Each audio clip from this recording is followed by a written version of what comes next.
click on the monsters I want to see.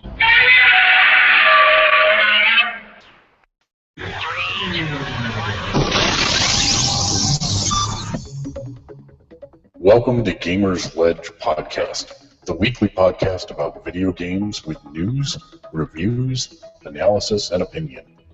Keeping you up to date on how to wisely spend your money for video games, movies, RPGs, comics, books, and more for over 16 years. Find us online at Gamersledge.com. And now, your hosts.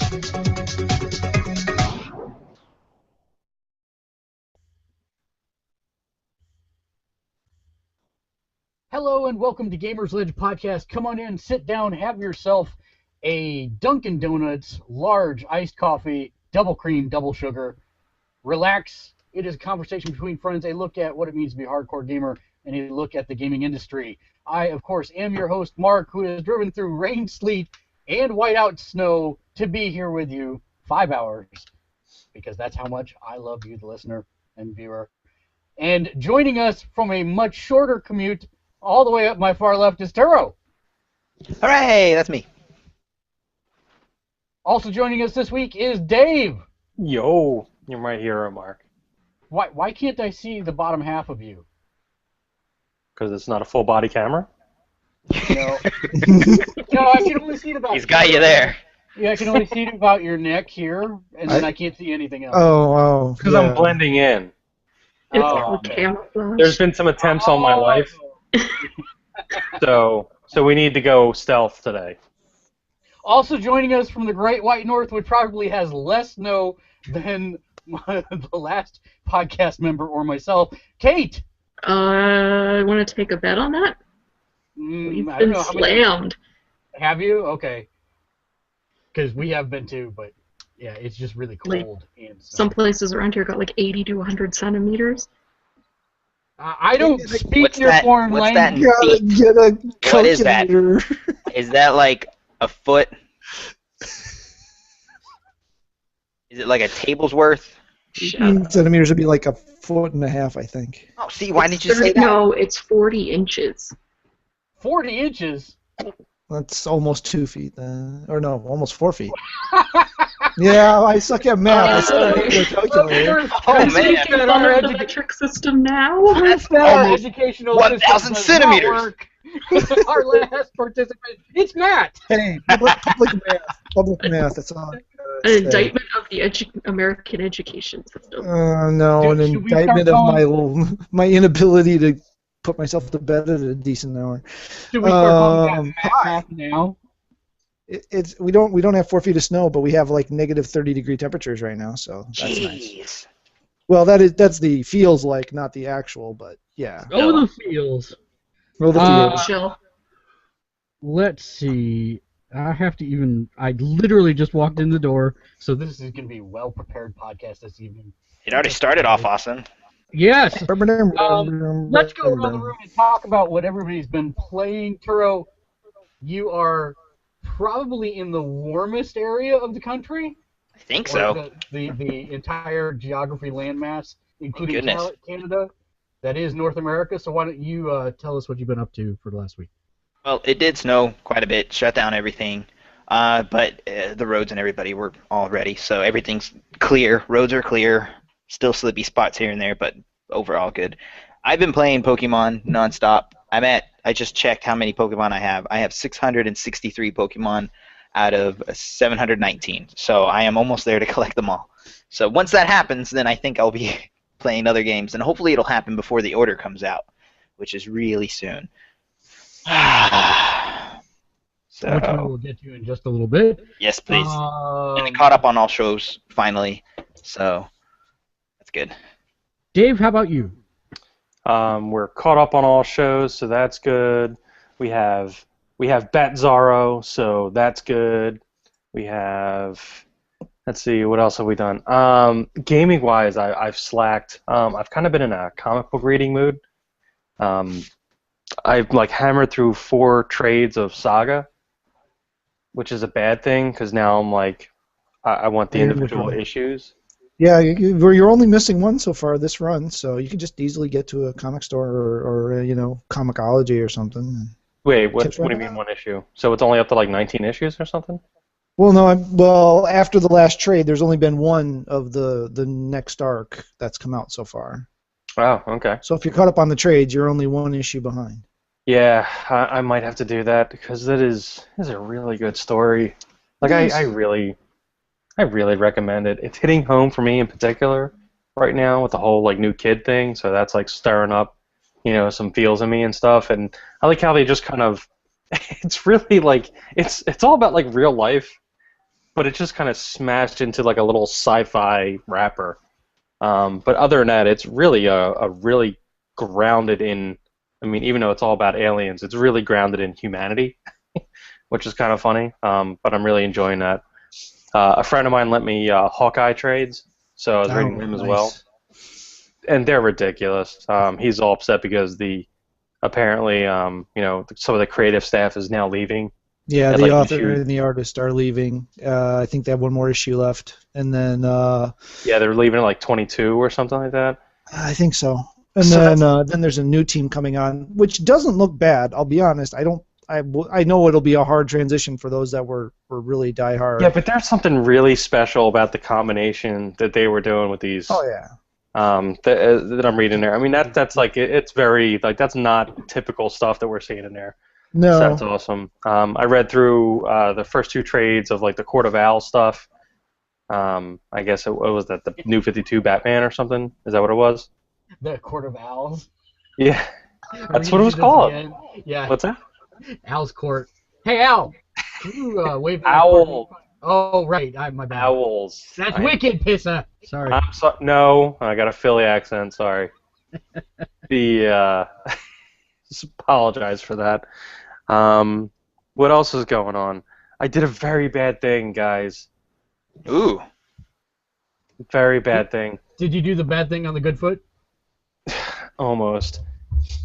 So Lego put out the Shield Helicarrier. Oh, did you get it? Oh, did you get it? Got I it. ordered it. It's VIP only right now till the 23rd. Yeah, but it's VIP only and it's already sold out. Is But it seriously? I got in Jeez. before it sold out. So you can still get it now, but it's rumored to ship around like the 12th, I think. March 12th is when the next shipment's going out. Somebody I know just ordered one today. You seriously need to time-lapse create it with one of your cameras so that you can post that at the end. I was actually kind of considering that because I even went all out and I bought the power feature. kit. You bought the power kit too. I did. I did. I had to go. I mean, come on. If you're gonna go that far, you got to go all the way.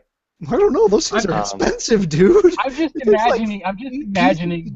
They're really not. The power kits really weren't. I mean, it only added like an extra $40 to everything. How much was it total though? Than I need because each piece is like $20. How much total? Well, I mean, it's $350 for the helicarrier. Oh. Free shipping. Oh, what? That's a deal. Why didn't you get two of them? That makes it better. Leave one in the box, man. Well, seriously, have you seen the size of the box? Free shipping on that thing is actually a deal. Oh man, It is. It's huge. But yeah, I think the close to helicarrier is 500. actually bigger than my ISD, which is freaking huge. I don't think it is. Oh, wait. I think it's longer. It's just a hair. Wait, which one? You have the regular Star Destroyer, not the... I have the Imperial, yeah. Yeah, okay, yeah, because it's smaller than the Super Star Destroyer they put out. Mm-hmm. But it is bigger than the regular Star Destroyer. Which is already huge. I mean, it's just... Yeah. And it has the micro figures in it. Yeah, those first ever. I mean, that's almost a have-to-have for you because a new kind of figure. Exactly, So I'm gonna stop us. Yeah. No, you have to. Welcome to the Gamersledge Lego Podcast. I'm actually gonna talk about this because I think it brings up a good topic of conversation right here. Dave, without dragging you through it over and over again, though, you just spent roughly $400 on a Lego item. okay? When you say it like that, it sounds bad. No, but I want you to think about this as to look back to a year like 1993 or 1995 even. Okay. Could you have fathomed at that point in your life spending $400 on something or trivially buying a $60 video game? Was 9. Wait a minute. Let's see, where were we at in 95? See, sadly, in 93, Would've I been was just past high school. 18, Okay. 19, yeah. All right, and wow. All right, I yeah. graduated in 95, so you guys are a little bit ahead of me. I was still in college. I didn't exactly take. We'll actually get to that error with one of the reader mail questions. But it wasn't trivial to drop. Well, because I had to drop a little bit more on video games at the time, and we'll get to that later. So yeah, it wasn't trivial. That was when I actually gave up on comics because I had to pick and choose my hobbies. I did get out of Lego at the time because they kind of went into a bad direction for a while, which luckily was that time. So I was able to get out of that. So I really only had gaming as my hobby back then. But yeah, I never would have thought that I would have been in a position where I could do that stuff. So I guess the question I'm posing to the panel is, we actually have a lot of younger viewers who watch the show. And I was talking with one of them, and they were like, how long have you had the site up for? I'm like, 17 years. They're like, I wasn't even alive then. And Yeah. I think one of the interesting perspectives to look at actually gets us into one of our news topics of the week. Obviously, the Order 1886 is coming out this Friday, Thursday Hooray! night. And there have already been full playthroughs leaked to the internet, and it looks like it's going to be about somewhere between 4 and 7 hours of gameplay. Oh. Now, see, Yeah. you say, oh, Turo, Huh? but I say, thank God, because I can actually finish the damn thing. Well, Because- yeah, no, that's a good thing too, but I like Not maybe surprised. half price or something like that. I No, don't know. I'm not surprised at all for that type of game.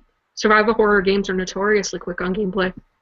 And I think really there's a unfair juxtaposition that goes on based on when we were kids and had nothing but time and had no money, where we maybe only got 3 or 4 games. And this is the thing I've been thinking about during my 5-hour drive today, is that when we started our console lifespan, the landscape was so radically different from what it is today. Yes. There wasn't a new game coming out every single week. There was, or 5, as in the case of this week. Ugh. And we did save our money, and we played those games over and over again, especially those of us that came up in the NES and the Super NES eras. We played DuckTales over and over again. We And it played was Double also- Dragon. And we also have to remember it was so much harder to get at information back then. Oh yeah, there Oh, wasn't I really had- game was facts. I Right. had Well, no, notebooks filled. GameFAQs wasn't even around. I mean, I'm talking back in the Genesis days where we had nothing. You The had to only go to reason- like the comic book store where all the geeks hung out and say, "How do I do this thing?" I was just talking about this too. And there was also, way back in the day, I don't know if anybody remembers this, but we used to have these things called magazines. Nintendo They Power. And they were actually served the purpose back then because they would be where you got the reviews from. But the mainstream magazines, like there was this one magazine I liked, and it was run by fanboys, all right? It was called Die Hard Game Fan. Anybody remember that? Wow, really? Yeah. Really? That's your go-to? That's going to be my Talk about go-to the for one. lowbrow of gaming. But for one reason, they were fanboys, and first of all, nobody could compare with their screenshots. Let's be honest, they had a slick production team. Yes, but when they run articles like the 5 women of gaming with the largest breasts. No, this this is before they pretty went there. bad. The only Okay. reason I like them is because they actually pointed out my favorite game of all time, Gunstar Heroes, and I never would have heard about it if it wasn't for that magazine. Nice. So they did give props to games, to little game. All the other magazines were just like everything was Street Fighter 2, Madden, like all the big games and everything like that. Mario and Sonic. So this was like, they actually said like, hey, check out this Gunstar Heroes game. It is the best thing ever. It makes the Genesis do what it shouldn't be able to do. And that was useful back then. But I mean, there was no like online presence or anything. I mean, if you were really like going down the rabbit hole, you were doing like Usenet and everything, but even that wasn't as popular back then. See, and I don't want to get too far down the rabbit hole of back in our days, because that's not really where I was headed with this conversation. Yeah. But my point is I think we all have that mindset of, well, Dragon Age Inquisition was a good value because I got 100 hours of gameplay out of it for $60. But I also think that there is a value proposition into having a shorter game without filler that tells a story in a concise way, like I'm hoping The Order 1886 will. I personally would not be upset with a 4 to 7 hour game that tells its story, does what it needs to do, and doesn't put a bunch of additional filler crap to expand it out to 20 hours. Alien Isolation. Excuse me. That's kind of the idea for me. I don't mind this, but I still think it unfairly gets judged for that. Well, I'm not making 100 hours for my $60 purchase. And I will say that probably that attitude is exclusive to being like an older, more like established in your career kind of gamer. Like when you have a little bit extra like money to throw around, you don't mind that stuff because you have less time and you have more money. It's the cruel joke of life. I have no money, but I'm still gonna like play The Order, just because I look for what I look for in a video game is an overall experience, and if that takes 7 hours, so be it. Like I'm not saying like it doesn't have 100 hours, because I mean it's nice that Dragon Quest Inquisition has 100 hours, but then I burn myself out doing all the little side stuff, and then when it's like time to actually play the story, I'm just like I've already played it for 100 hours. So, I mean, there is an upside to shorter games, especially when you're older. Even when you're younger, too. I mean, like, with 10 games coming out in a week or whatever, that's a lot of gaming time to go around, even if you have your parents' money to burn and the time on your hands, right? Like, that is a lot of game time. So, a short game isn't necessarily a bad thing. I mean, I agree. I personally love short games.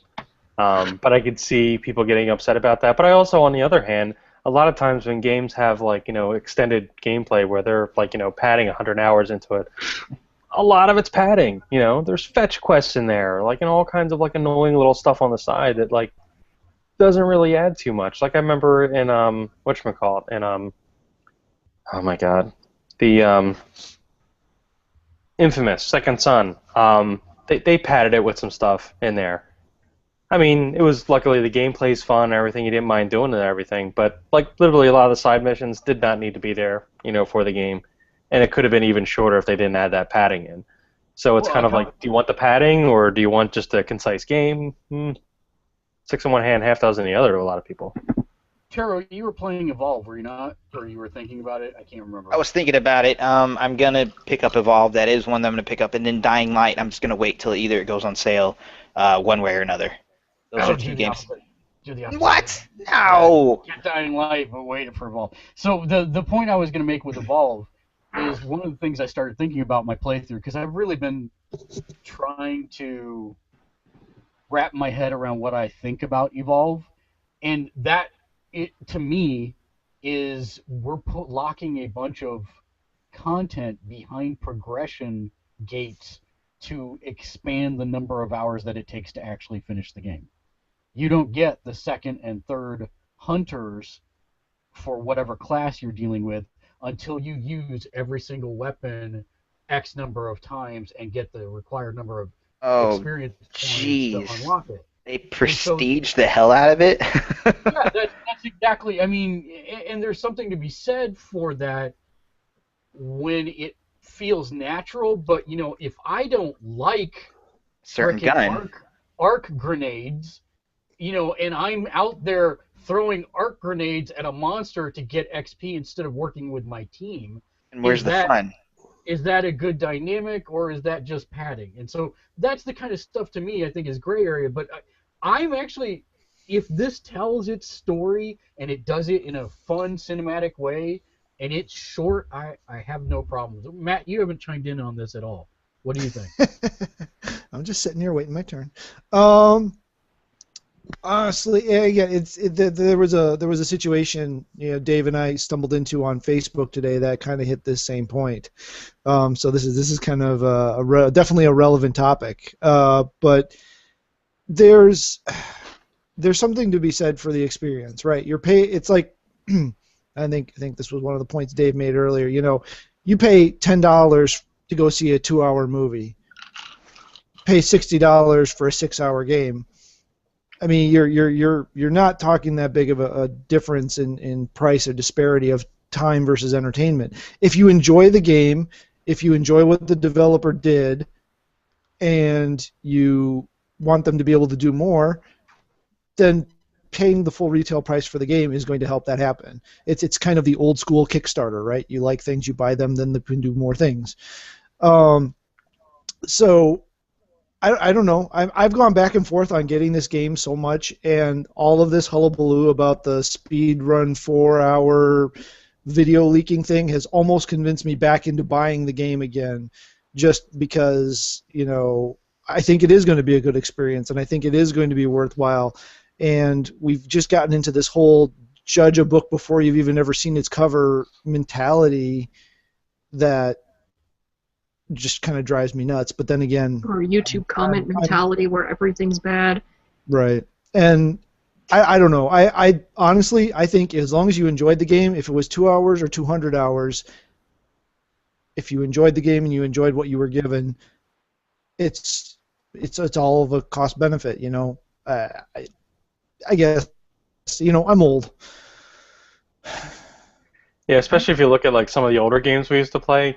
Oh yeah, you would buy them from the store, and they literally had 13 minutes of actual gameplay. Right. I mean, there are tons of games we played the crap out of, not because they had tons of content, but because it was progression locked. I mean, you got to these parts that were so hard, you basically, until the concept of continuous deaths, which the first game I remember that really being an impact for was Ratchet and Clank. You mean I can try that jump and I can die, and if I don't make it, I don't have to redo all of that stuff again? To me that was a revolution in the way you play games.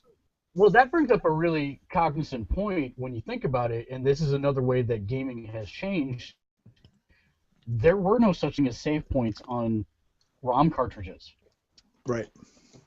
Passcodes if you were lucky. Later in the life cycle. Yeah. Yeah, if you were lucky, you had passcodes for Kid Icarus, things of that nature, but there were no save states. It really wasn't until the PlayStation 1 era rolled around that we actually had memory cards and ways to save our progress. No, that's not true.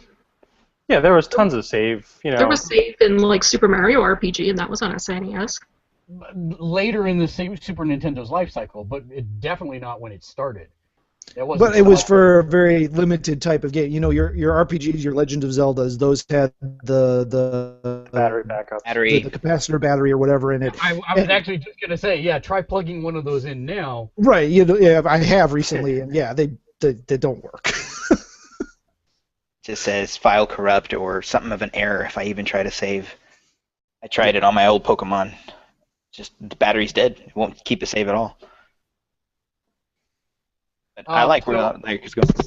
Yeah, so I mean, I think it's something to definitely look at. Dave, I didn't mean to necessarily interrupt, but I thought it was a relevant time to do it. Did you have anything else that you did this week? Probably not. I mean, there's a ton of Legos behind you still. Yeah, that's increased. I did find my whatchamacallit. I also did get my TIE Advance, so. I was looking for that the other day, and I couldn't find it.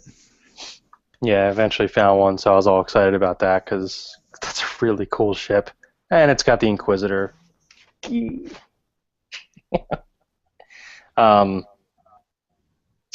of which, not to interrupt you again, Dave, but I just found out I picked up this month's previews, and I just found out there's a Kanan comic coming out linking what happened to him after Order 66.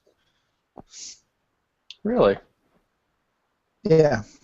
It looks to be an ongoing series. It's not identified as a miniseries, so. That's kind of interesting. And once again, we've devolved into Star Wars. Yay! I'm just kidding. Hey, I know. it's big. Come on, man. We're going to be talking. It's only going to get worse as the year goes on. I'm aware. I'm well aware. Yeah. Apparently, it's My kids are still asking me, when is Star Wars coming out? Not till December. Oh, also, Lego surpassed Ferrari in most powerful brand this week. Wow. Yeah. So they're like #1 in like brand power ranking, whatever the hell that means. They'll have to drive a Lego car in a Formula 1 race against a Ferrari. Pretty much, yeah. Kate, how about you? What did you do this week? Quite a bit, actually. I was hoping you would get to me because I did have quite a bit of stuff to talk about. Well, first thing off, I was playing more Dragon Age.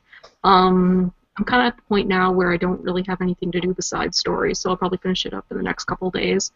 But one thing I did want to point out, because, I mean, I wasn't around here for, like, Mass Effect or other Dragon Ages, but it's something with BioWare that I really want to point out as awesome, is the homosexual content and how they don't care if people get pissed off about it.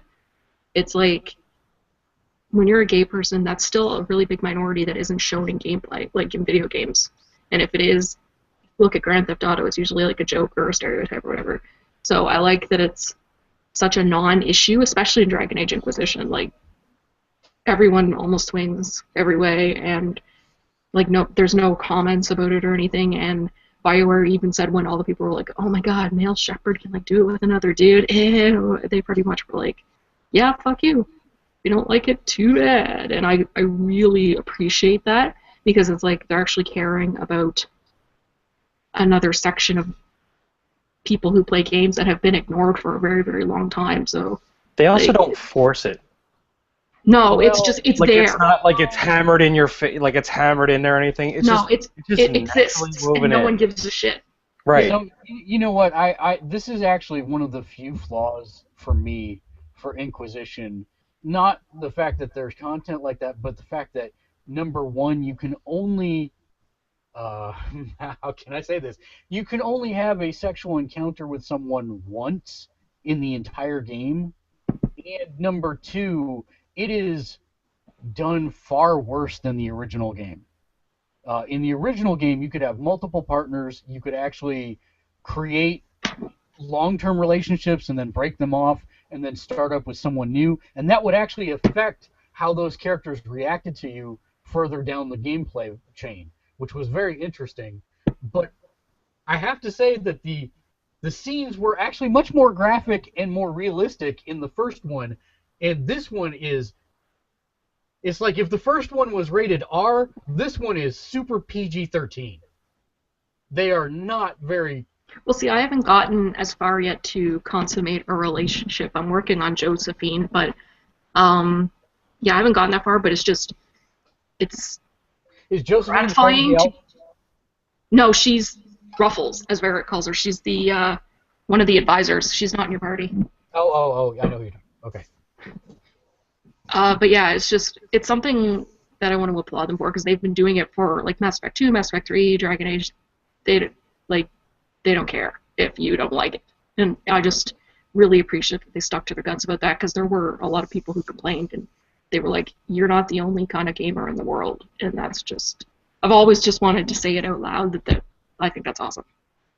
And as far as other stuff goes, I've actually been watching... Like, I'm not one of those people who watches people play video games. Like, there's all kinds of Twitch streams of people playing things that you can watch. But I've been watching a lot of fighting game tournaments, like the offline tournaments like EVO, TFC, and that. And it's actually helping me with my own fighting game skills, watching the offline people, because that's where the real talent is. Not online. People are like, oh, I'm like a rank, A+ online. It's if like the offline people would utterly destroy them. Like, that's where the real talent is. So even just watching the videos of what they're doing. Not only is it like kind of the funnest kind of video game to watch because they're doing all kinds of cool shit that I'm never going to be able to do, but I have noticed that it has helped me. And that brings me into the other thing I was doing this week. Dead or Alive Last Round dropped yesterday, so I downloaded that onto my PS4. There are some huge issues for the Xbox One version, though, and the Xbox 360 version. I have a real quick question about this, because Yeah. I was not aware, but apparently there are two versions of the game. There is Sort of, yeah. a retail disc that has all of the content, or a free-to-play version of the game in which Yeah, you that's can the get same as Dead or your Alive character. 5 Ultimate. That's the same as the PS3 and 360 version that came out before this. It's called Core Fighters, where you don't get any of like the extra patch scenes or costumes or anything like that. The Core Fighters is 4 characters: Hayate, Hayabusa, Kasumi, and Ayane, the 4 ninjas. And if you want to buy another character, you have to buy that character, like for like $4 or whatever. But yeah, so you can play the game for free. And if you only play one character and don't give a crap about any of the other content or the story, because you can't play story on it either, you can just buy that one character, and if one of your characters is the ninjas, it's free.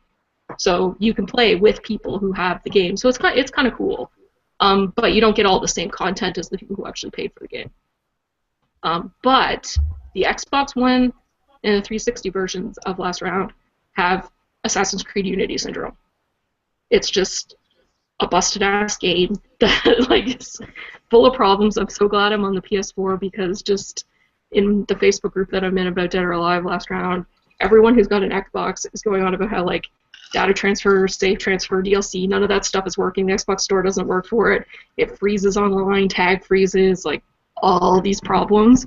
But the PS4 version so far has been great. I haven't had any problems with it, except for a few of the pieces of downloadable content that I bought for Ultimate aren't free. It's a little glitch for 10 costumes out of 400, so it wasn't that bad. It also, I think, has a distinction of not only having 2 season passes, but the most expensive season pass I've ever seen. There's a season pass that you can pick up for the game that is $93 for a season pass. Ouch. Yeah, that's what it feels like. It's a fighting But- game. And see, But That's a lot of alternate costumes. But we looked at the content that is in, the 2 season passes. One is for future DLC that has not come out yet.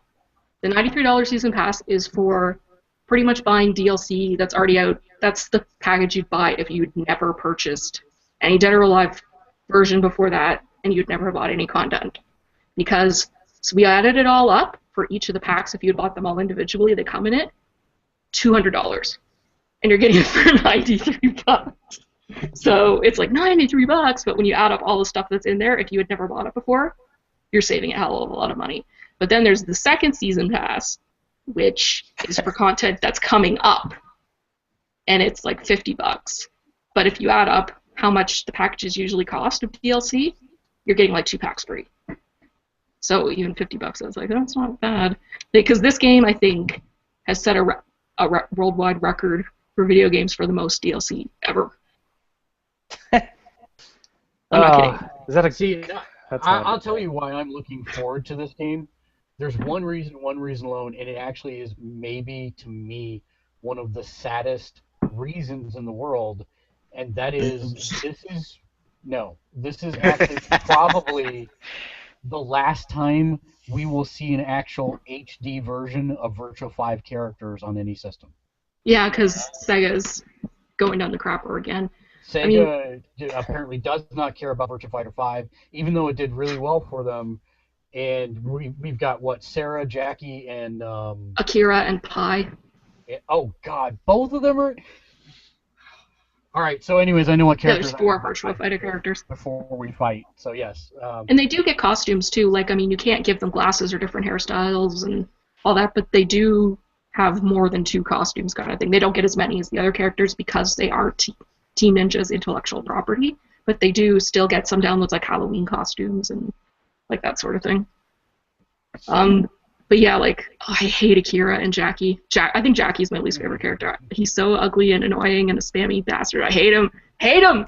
But yeah, so I've been playing that. Tell us how you really feel. So me and Mark hopefully will do We'll a quick bite of that. bite. Yeah. I've So- been trying to unlock stuff because I didn't transfer over my save data because I was like, I haven't really gotten any fancy titles, and I don't mind if I have to play story mode. So if you again. get the retail version of the game, Yeah. It's $60. No, it's 40. Oh, it's It's 40. 40. You get the storyline, so you can play through the single all player all storyline. 34 characters. Yep. Because Okay, there's two so- new characters. so you save a lot there then. Oh Yeah. yeah, and you get like some of the DLC that was released is included for free. So Okay.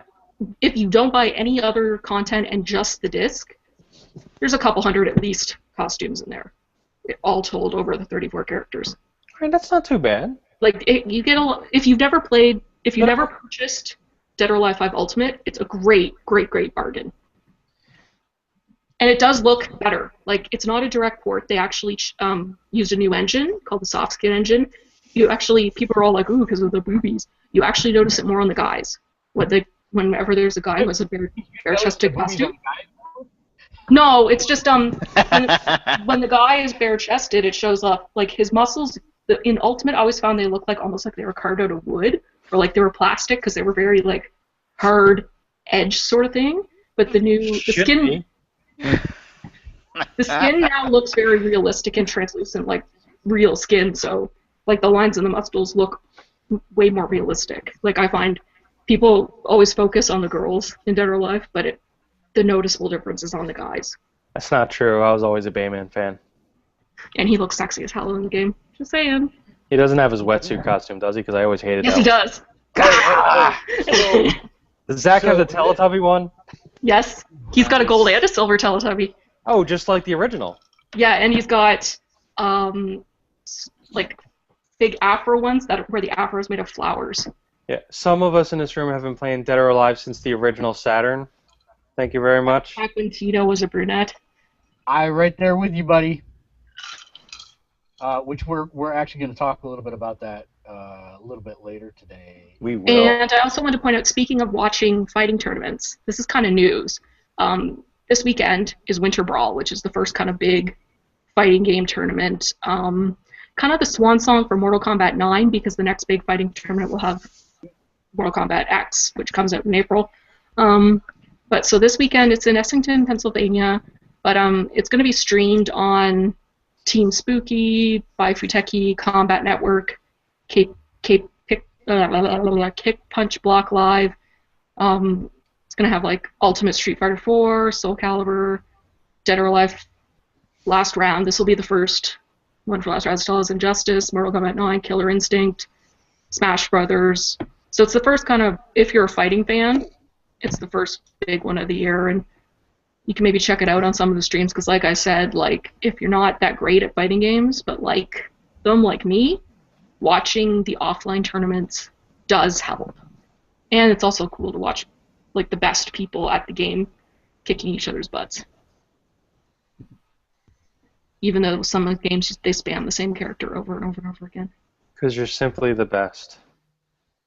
Better than all the rest. Better than anything.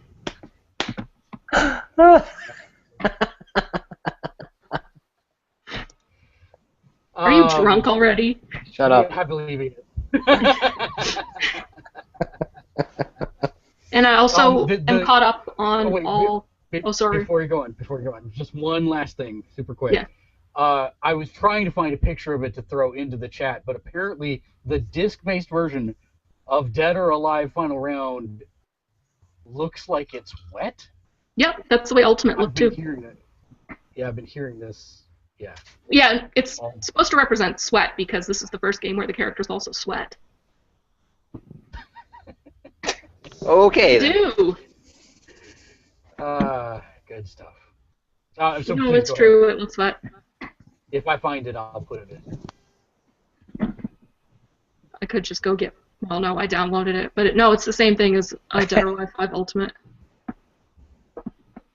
But no, it also is a lot faster on PS4. Ultimate took forever to load on the 360. I mean, not on 360, on PS3. But it's a way faster loading on PS4.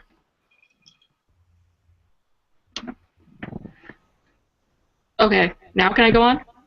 Yes, please. I was just gonna say the last thing was I've caught up on all the shows. I tried to put up reviews of Gotham and Face Off, but the site was acting weird, so I couldn't. But they're on my blog. Commissioner You wanna go Gordon check is them the out? Joker. I knew The it. Joker. The Joker is the Joker. No, Commissioner Gordon. It was revealed last episode. Finally. I knew it. I told you guys. That dude is so typecast as a psycho already, it's not even funny. Because I've actually been watching Shameless, And that kid's in it. and that kid's in Shameless. And he plays a psychopath. Wow. So it's like Because he's totally... got that look about his face. Yeah, he went Like he off the totally had the rails. Joker smile, yeah. And he went off the rails in the last episode of Shameless. And then, like, so I'm watching that, and then he goes right in, then I'm watching Gotham, and I'm like, oh, crap. I was like, this kid is totally typecast. Is like just a sociopath. But I didn't know how I was going to feel because I kind of was wishing in my heart that they wouldn't go there until Batman was an adult. Or like that we would never... Bob, we're getting in spoiler territory. I've not seen it yet. Thank you. Oh, Commissioner Gordon's Joker. yeah, I know. Commissioner Gordon. I know that part. That's fine. He's a Joker. Yes. All right. Crazy kids. It also has Mark Margolis in it. I don't know who that is, so I'm happy. Matt! So Sean Pertwee is the Joker. Yes. Tell us about your week.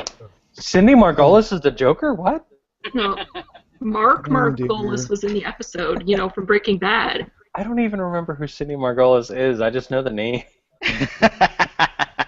I said Mark Margolis. I know. Why is...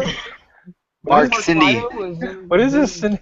What? Oh, this is Markiplier here. We're gonna play Five Nights at Freddy's. Ding, ding, ding, ding, ding, ding. This is off. This is the podcast. We're off the rails. Oh my gosh. No, we're on the rails. This is... Yeah, we're on the rails. Matt, tell We're us what you simply did the this week. best. Please tell us what you did this week. I did absolutely nothing. I've caught up on all the shows except this week's iterations of them. So there's that. Been trying to catch up on comic books. Star Wars issue number 2 came out, is continuing its amazingness. Vader number 1 came out, which I loved personally. I thought it was very well done. It's a bit of a divisive one. The next one will be Princess Leia, which will have a five-issue miniseries, and the Kanan the Last Padawan, one I mentioned earlier. Spider-Verse has officially ended. I liked it. I thought it was good. Your mileage may vary. Let's see. Other than that, I did plug in a few more hours in Lego Batman 2 with my daughter. So I haven't played that one, so that was some fun. I'm still trying to finish up the Telltale's Jurassic Park. It's definitely rough compared with their more recent iterations, but I think it's pretty nice for me just to get an appreciation from how they developed their style. And I got it for free, so. What else? Played a little bit more of Piece of Cake, a little bit of Terra Battle, a little bit of Star Wars Commander. I thought I had Dave and Word with Friends, but then that son of a buck comes up and plays Q's and V's and W's on triple quadruple play word things with words that no one's ever heard of word boxes before. in front of me, dude. You know what happens. You know what happens. No, you set that up. I couldn't block my you. That's what happened. I had crap for letters. Wow. Anyway, I do play the game like chess. he plays the game like he's some kind of psychopathic word villain. Let's see. Other than that, really, I guess I don't know. We watched a lot of TV. I had a lot of catching up to do. And it's been really crazy around here with all the kid stuff and people being sick and yeah. So I think that's about it. Well, I've been playing the Travel All Over the Country game, but that hasn't stopped me from doing several other things. Let's see. I caught up on Agent Carter, except this week's. I caught up on Flash, except this week's. I caught up on Gotham, except this week's. So caught up on all that over the weekend. I have decided to attempt a Platinum in Dying Light, which that game continues to boggle my mind in how good of a multiplayer game it actually is. It is very long. I think it's one of those games that's probably longer than it should be.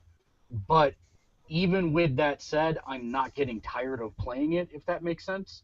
So the things they have me doing, I guess, keeps it fresh. Beyond that, wow, we got a bunch of quick looks done this week and in the can.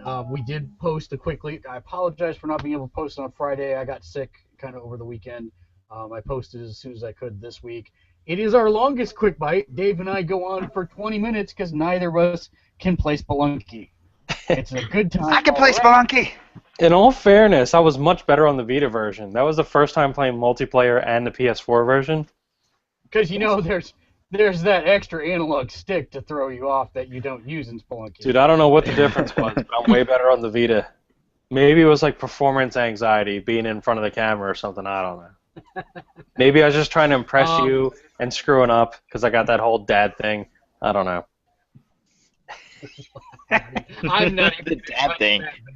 Not gonna touch that bait. Who's your All right, daddy? so Just love me, daddy. Love me, daddy. yes. So we got a couple of those done. We're gonna do a couple more this week as I lead up, because I can't believe it. It's what's today? Wednesday. Most In of the 10 time. days, I will be in Italy. Wow. In 10 days, I will be in Italy for 2 weeks. So that's going to be interesting. I'm going to have to schedule some stuff in advance and figure out how to do magic of internets and things. So that should be interesting. Italian internet. I also been playing a lot of Marvel Puzzle Quest and recently won their latest tournament with Wolverine. And I need to stay closer to the mic, apparently, because nobody can hear me. Thanks for the feedback.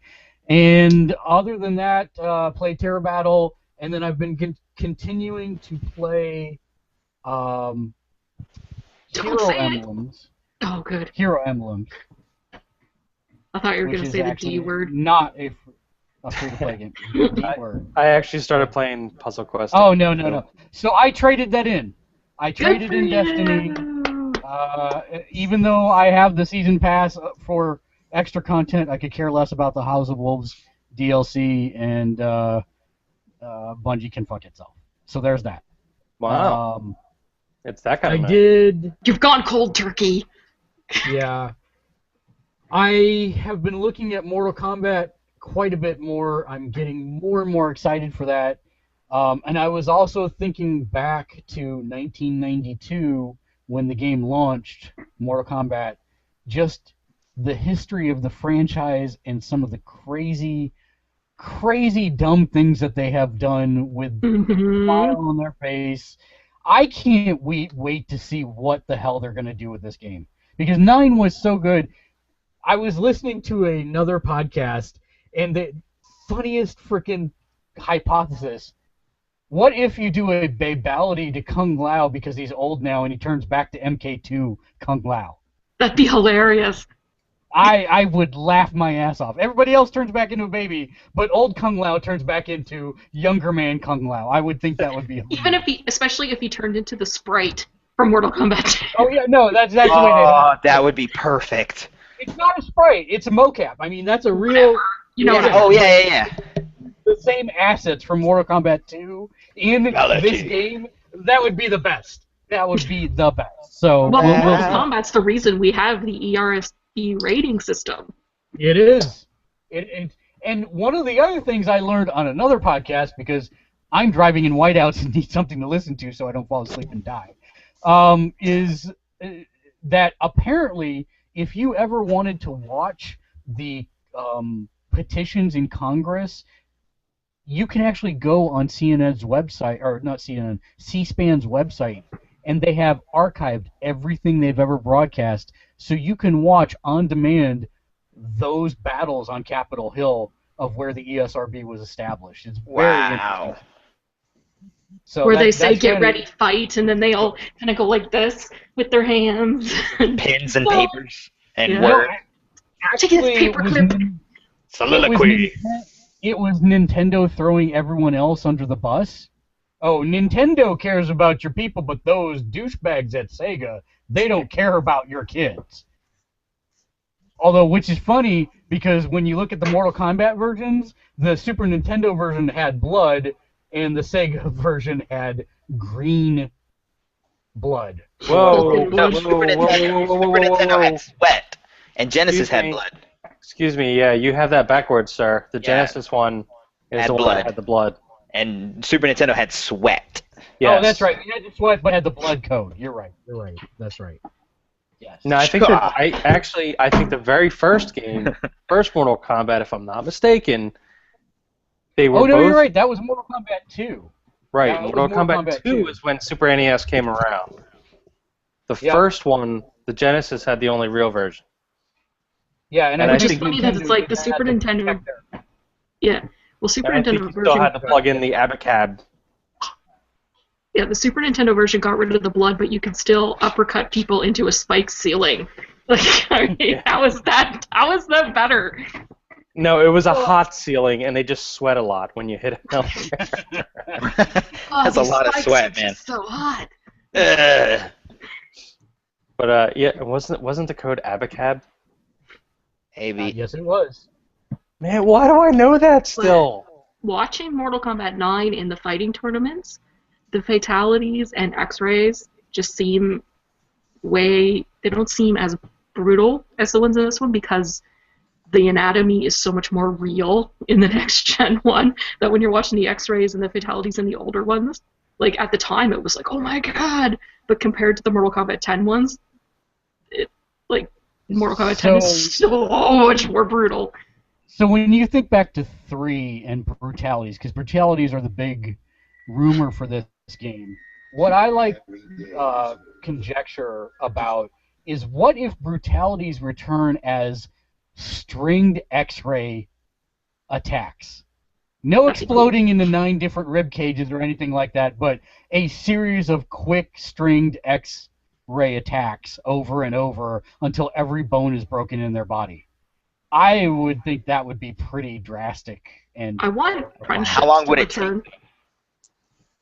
No, it would be just like, I mean, probably the first one would go the normal speed of an X-ray, and the next one would go twice as fast. And then after that, yeah, exactly. But you see every bone break as it happens. Okay. I could see all that right. being really. Because the And whole then who knows? Maybe at the end they do explode into 9 rib cages and blood like they did in Mortal Kombat 3. I would don't prefer care. that. I would totally No. prefer that. I want them to bring back friendships. I like them way better than rivalities. Friendship. I especially liked how confused Shao Kahn sounded when he did a friendship. He said, friendship? Friendship? What the? So, I'll have you know that if I did not like people that I was playing against in the arcade, that was my finishing move because it pissed people off. What a friendship more or than a rivality. No, Shao Kahn's not Shao Kahn's, Shang Tsung's friendship. Oh, he was the rainbow one, right? Clap and make a rainbow. It's the That greatest was thing the ever. best. Oh It will man, get people more pissed off than anything else in the world. It was the greatest. So I did I the don't know, people get really pissed off Charleston. at fatalities. Especially in, like, tournaments. Like, they get so mad. Dude, I was the guy. in the Especially if you arcade, use like, Baraka. As soon as it came to that moment, like I couldn't do anything. I would always mess it up, and it would just sit there. I'd be like tap tap tap tap tap tap tap, and then the guy would just go and then start over. And I was Like, just in the honest, you've seen the honest trailers of Mortal Kombat, right? The no. honest game trailers? Oh, it has that in it where it's like, if I could just get the buttons right. That was totally me. I was just I'm like, putting it I in would always YouTube look. after this is over. I would always look at somebody like if I actually did win, which was rare, and I would just look. I was like, yeah, I had no business winning. I'm just sorry, and I would just walk away in shame because like I couldn't do the fatality unless I was Johnny So, Cage. Since we're on the topic of Mortal Kombat X, it is, of course, approaching the period that the game will be released, so we are getting lots and lots of news articles. Don't know if you all saw this. Rumors. No, this is not rumors. This is confirmed. Todd McFarlane has granted Mortal Kombat X the permission to use Spawn in their lineup. Take that, Soul Calibur. Is that going to be an original? McFarlane has said that he wants to expand the Spawn brand, and in doing so, he signed a deal with Warner Brothers that grants the company limited access to Spawn for use only in its video games. And So he could show up in Injustice too. It could, Injustice 2 as well. Nothing's been confirmed yet, and McFarlane even says, I don't know if they're ever going to use it. They just might squat on it, but they do have the right to use it. Well, we already know that they're going to have console-exclusive characters, but if this is a recent development, it probably will be DLC because they would have had to make those characters a while ago. Like, just to, program them. Of course.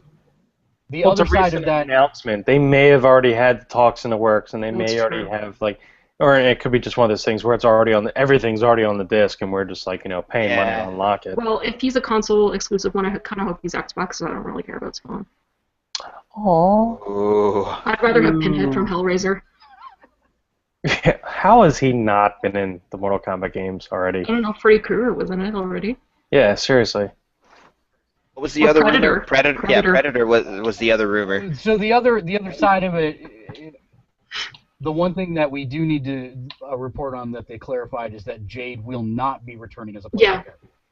Okay. They said because Katana, you know how they each have the 3 different versions of themselves. Katana has one called Mournful where she uses some of Jade's moves. So that also made me think we will not be seeing Johnny Cage or Sonya because Cassie Cage will have them in one of her versions.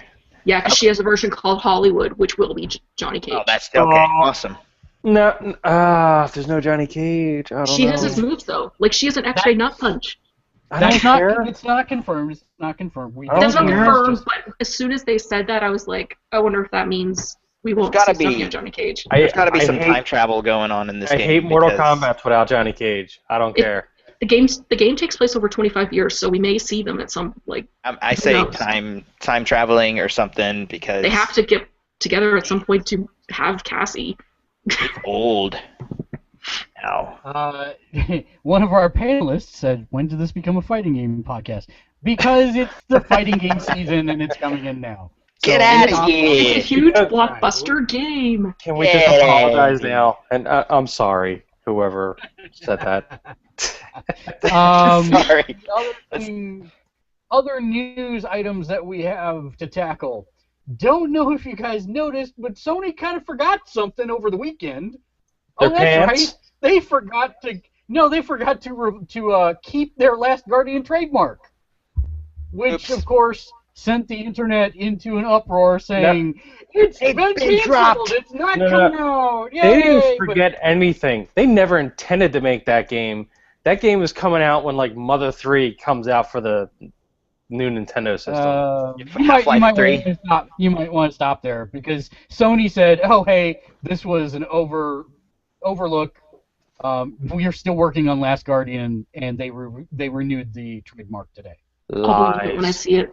Lies. They were bullied into it by the internet. There's lies. There's lies, and damn dirty lies. I want you to think about this. This has been in production for so long, and it's gone beyond Final Fantasy production times. Well, this is the key part. I was just listening to another podcast that basically broke it down for you. In the time that Team Ico has been working on Last Guardian, Naughty Dog has released Ratchet and Clank, Uncharted 1, 2, and 3, Last of Us, Naughty and most Dog likely is not Ratchet and Clank, dude. Naughty Dog is also not. It's not infamous either. I'm sorry. Let me start over. They have Please. Nintendo's making the new Halo game. Jak and Daxter. That's theirs, right? That one is theirs. Jak and Daxter is theirs. Yeah. So they released Jak and Daxter, Uncharted 1, 2, and 3, Last of Us, and most likely Uncharted 4. And Halo. Not Halo. Oh, gold. So, I mean, when you think about it, the quality of games that Naughty Dog puts out, that's saying something. Yeah, if Last Guardian's not the best game ever, it's going to be a disappointment. They're not working on it. Can't be. They're not. No, they are. They've hired the guy that was in charge of the game to come back and continue working on the game, even though he no longer works at Sony. He's working on something new and not that. Trust me, they don't let stuff like that. I mean, I understand that they re-upped it and everything like that afterward. That stuff doesn't slip through cracks. Like it just. How many times do you think a Final game Fantasy development 15. has actually lasted longer than a copyright on the name? I would bet this is one of the first times, if not the first time, that a development cycle has outlasted the initial copyright on a name concept. I'm betting there is not something in place. Normally they renew it because Duke Nukem Forever is a perfect example of that. I was just ready to bring that up. Somebody's going to come in and finish this game, and it's going to be a pile of crap. I don't think so. I think we see it. I think what happened is they stopped it as a PS3 game, made it into a PS4 game. I really think that we might see an E3 this year reveal with a release. Oh, jeez. I really believe it. So Really? how long did it Okay. take for them to make the other two games? Why did the Go and Shadow. Shadow? Yeah. Well, How long they- did it take them to make those I wanna say- games? I want to say it was 4 years between them, if I remember correctly. Okay, but how long before they announced it, and how long before it came out? That I don't recall. I heard they're having frame rate issues with the Guardian of the whatever dog. Galaxy? They're The gonna dog kill the catbird. dog. They're gonna kill that Dog dog bird? thing, and it's Dog just gonna make catbird. everybody cry. This is not a game people actually want to play. I want to play it. No, because you're gonna lose the dog thing. You're gonna cry. You're gonna be all upset. You know what's happening. They telegraphed it from the beginning. I'm a man. I Not playing. No, Listen, dude. You listen. can't kill a dog thing and not have me cry. I'm sorry. At this point, I just want to see the freaking game, whether it's a hot mess or whether it's the best thing Maybe ever this is created. false hype. It's false hype to I- make you want to get It it. could be. You know, I was actually thinking about this. What way can we get more people talking about The Last Guardian? Oh, you know what? That trademark is due up for It's review. getting renewal. close. Yeah, maybe we just let it expire and then renew it, and everybody goes. And the internet "What's blew going up. on yeah, that's exactly it. So Oh, I those think sneaky you're bastards. lending far too much competence to these people. You're you sneaky know- bastards. Matt speaks the Far, truth. far too much competence. prior to 2 years ago, As a project manager that you do this for a living, you are ascribing way too much competence to these It's people. this community manager. prior to 2 years, yeah, we'll see. Exactly. See, Matt and I are both project managers. We know what really happens in this stuff. Well, we are let's coming. talk about a project that is on track, and that is the Deadpool movie. Yes. Hey! And And it's Probably- Colossus, but not the same actor. Wait, What are you what? talking- The Deadpool movie, they're adding Colossus in it, but it's not going to be the same actor from Last Stand and Little Dog. Oh, okay, great. But that's not what our news is.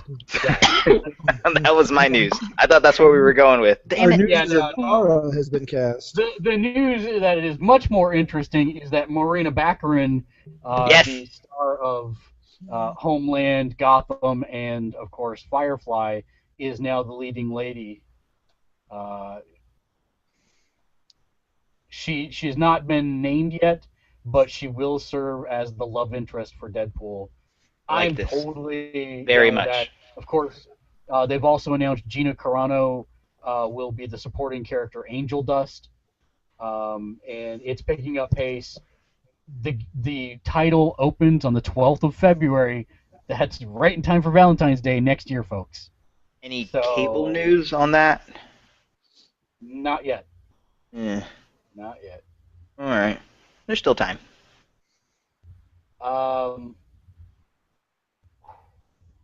The industry insider Tidux has appeared once again, saying that the PS4 version of Tom Clancy's The Division will run on a higher resolution than the Xbox One counterpart.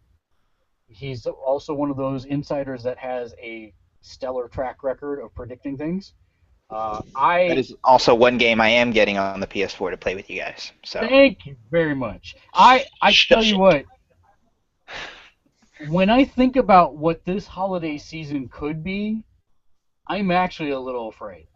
money-wise, Just money, time, amazing games. When you think about the fact that Bethesda could very well announce Fallout 4 for this fall. I'm fine with that. We'll have the newest. What's the house invasion one? Is that Splinter Cell? I'm having a blank all of a sudden. The one where you're breaching the house to rescue the hostages. Wasn't that the Division? No. Yeah, the Division's to land on the floor. It's another Ubisoft game, but it's I think it's Splinter Cell. Rainbow Six, maybe. Rainbow Six. Rainbow Six. Yeah. So that'll be out this year. The Division will be out this year. There's the excellent Xenosaga RPG coming to Wii U this fall, and we could have Fallout 4. That's a whole hell of a lot of. Oh, I got a Kirby plus amiibo. No Man's Sky. Congrats. That was so random.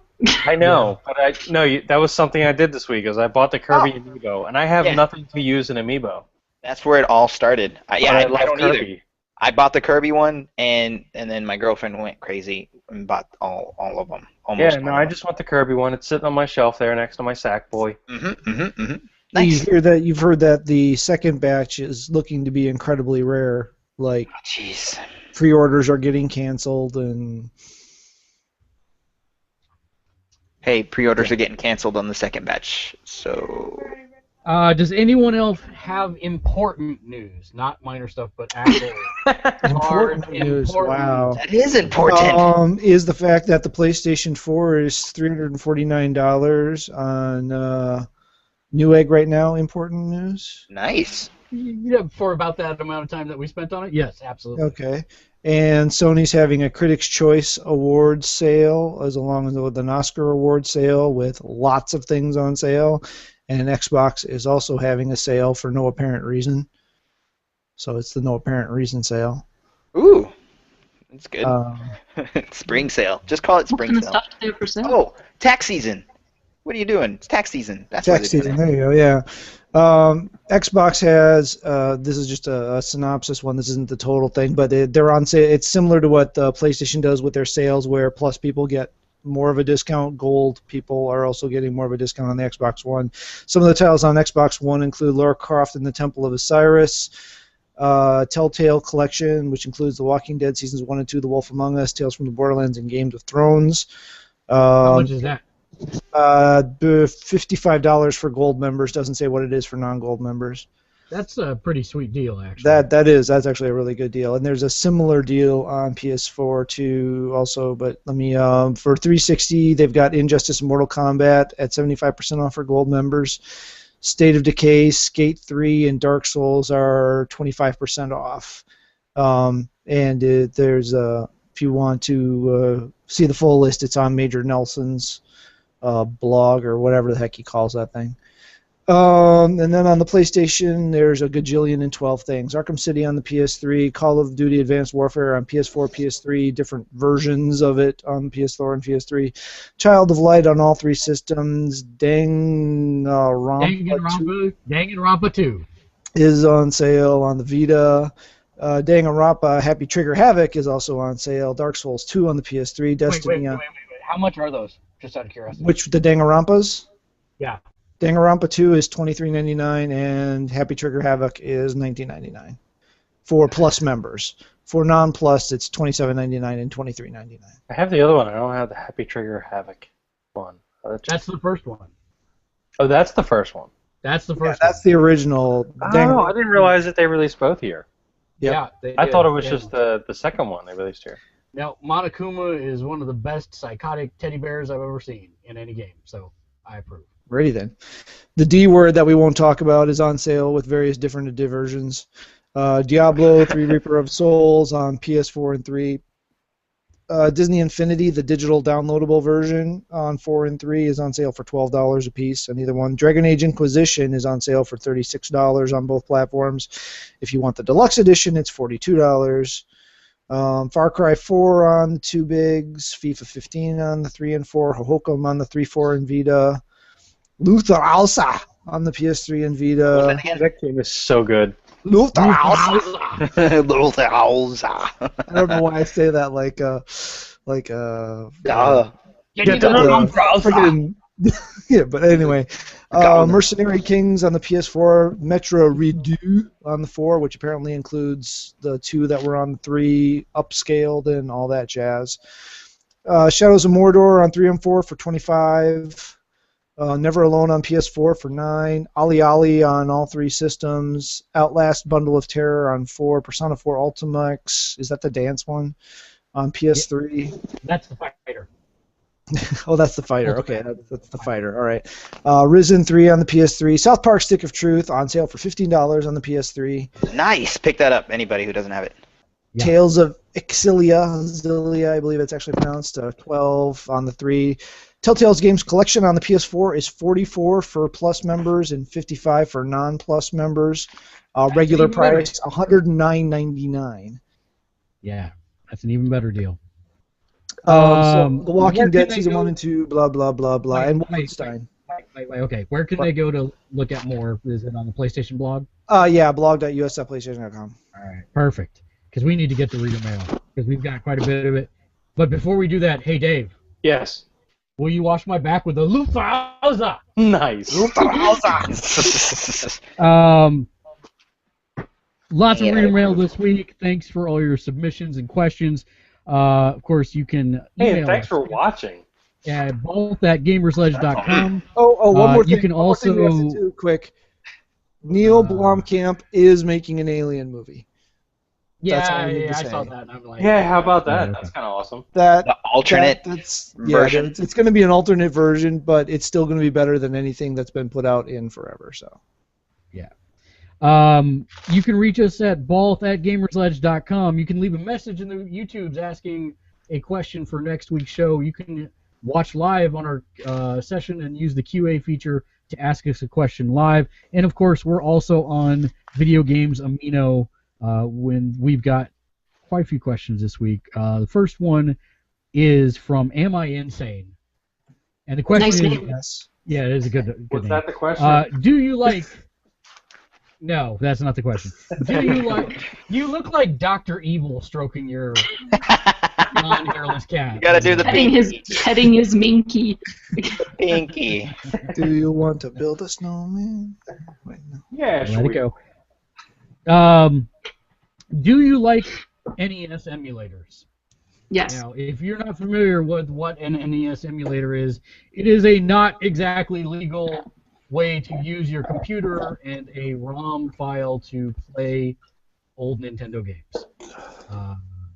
We, of course, are going to say you should do that legally and buy a Wii U and download games through the Virtual Console, or a 3DS and download games via the Virtual Console. Or get the actual system. Right, but Or there's get the sometimes access. you just want to play Athena, and that's not available anywhere else. That would be, when there's something that's not available in Or a way impossible. that you can actually pay for it, or impossible, then that's Because something. I haven't seen Karnov, on the Virtual Console lately. I have to check and see if ActRaisers is there, because that game needs to be played again. Oh, ActRaiser has to be on there. I use an I emulator don't all the know. time for the Sailor Moon RPG that was out on the SNES. What I find more interesting is the people who use NES emulators to do speed runs of games, or to program the game to play itself, or redesign levels based on glitches. I find that to be very interesting, more than using an actual emulator in itself. To actually play the game. Yeah, because, I'm sort of one of those, for the most part, old game is old kind of people. There are a few that I do like to go back and play once in a blue moon. Like, I'll play Mario 3 anytime you put it in front of me. But for the rest of them, I don't need to play it because I've already done it once. That's why I don't watch movies over and over and over again. Same type of thing.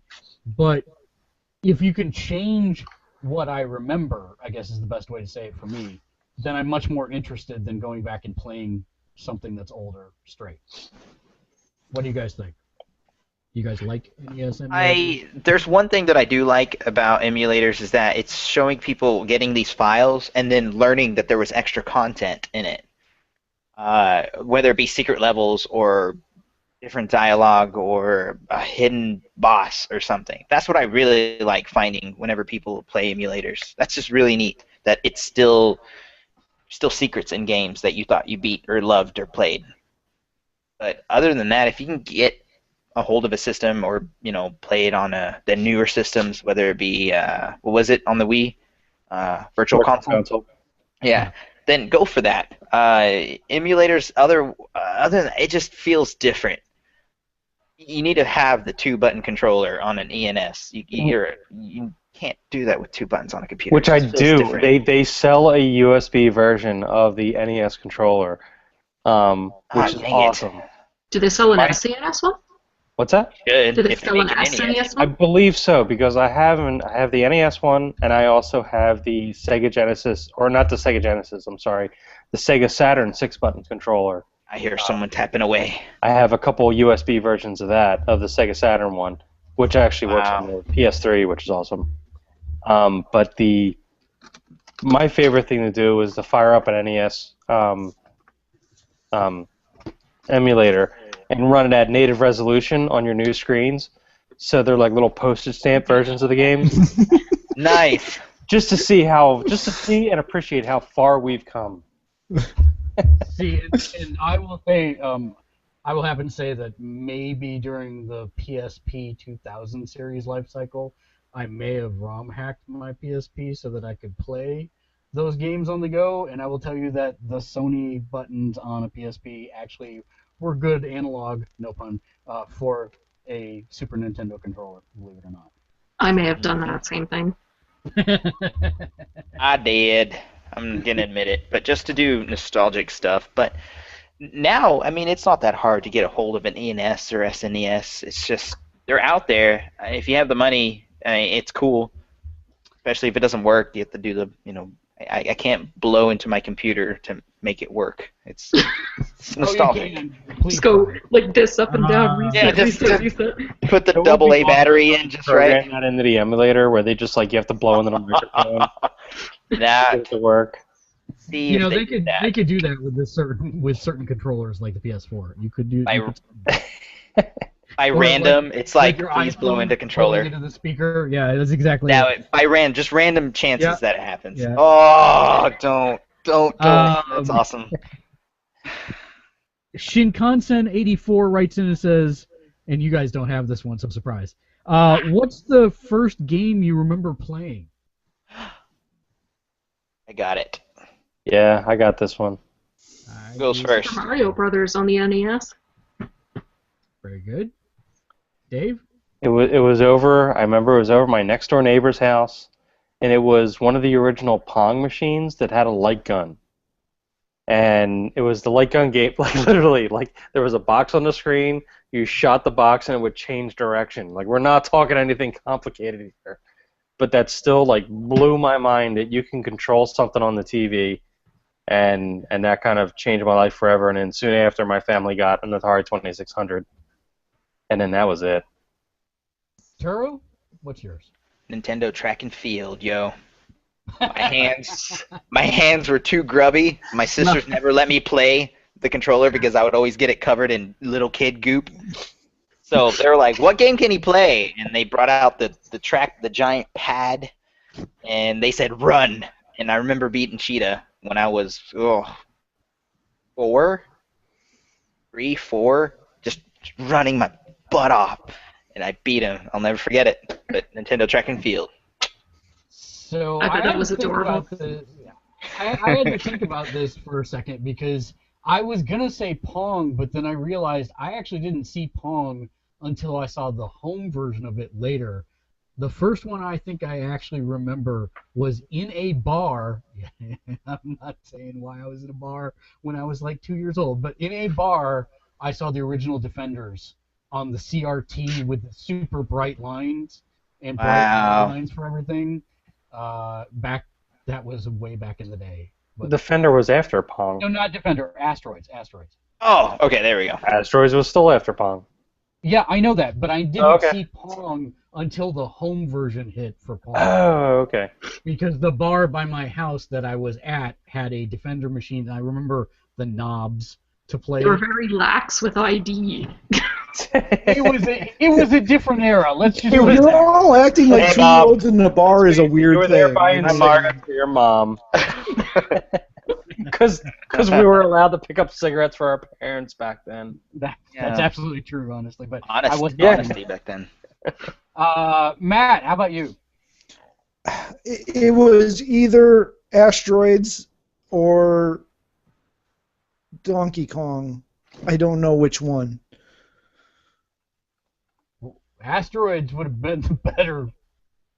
Well, no, I He always has to have more than they one were answer. around the same time. It was either an Asteroids cabinet at don't remember where. I think it was a gas station around the area, which you could also buy alcohol at because you can buy all the alcohol at all the gas stations around here.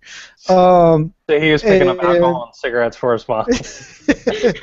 um, She was like, "Here's a quarter. Play this video game." so it was either that or it was the first birthday party that I was ever invited to, and it was Donkey Kong on the 2600. And it was I'm not sure also which the one. last birthday party he was also ever invited to. Yeah, it probably was. I don't remember, but yeah. All right. Then that brings us to our next question, and then I'll leave the most controversial one, which I even told the person when they asked this that they were probably going to end up causing a fight on here. But let's get to this one. Anime Freak Gal asked, it's actually two questions, but we'll call it all one.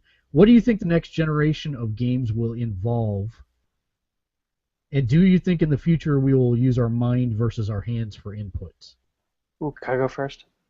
Go ahead. Okay. I kind of don't like the issue of the. I don't like the concept of controlling it with your mind. And I actually have experience with this. There was a. Okay, Professor Xavier. No. There's an exhibit in New York in the Ripley's Believe It or Not Museum. They have one of those there, and they actually have a little thing off to the side where it's called Mind Ball or something, where you actually hook up a thing to your head, and you play against somebody, and it shows like your brain waves and everything, and you concentrate on moving a ball from one end to the other.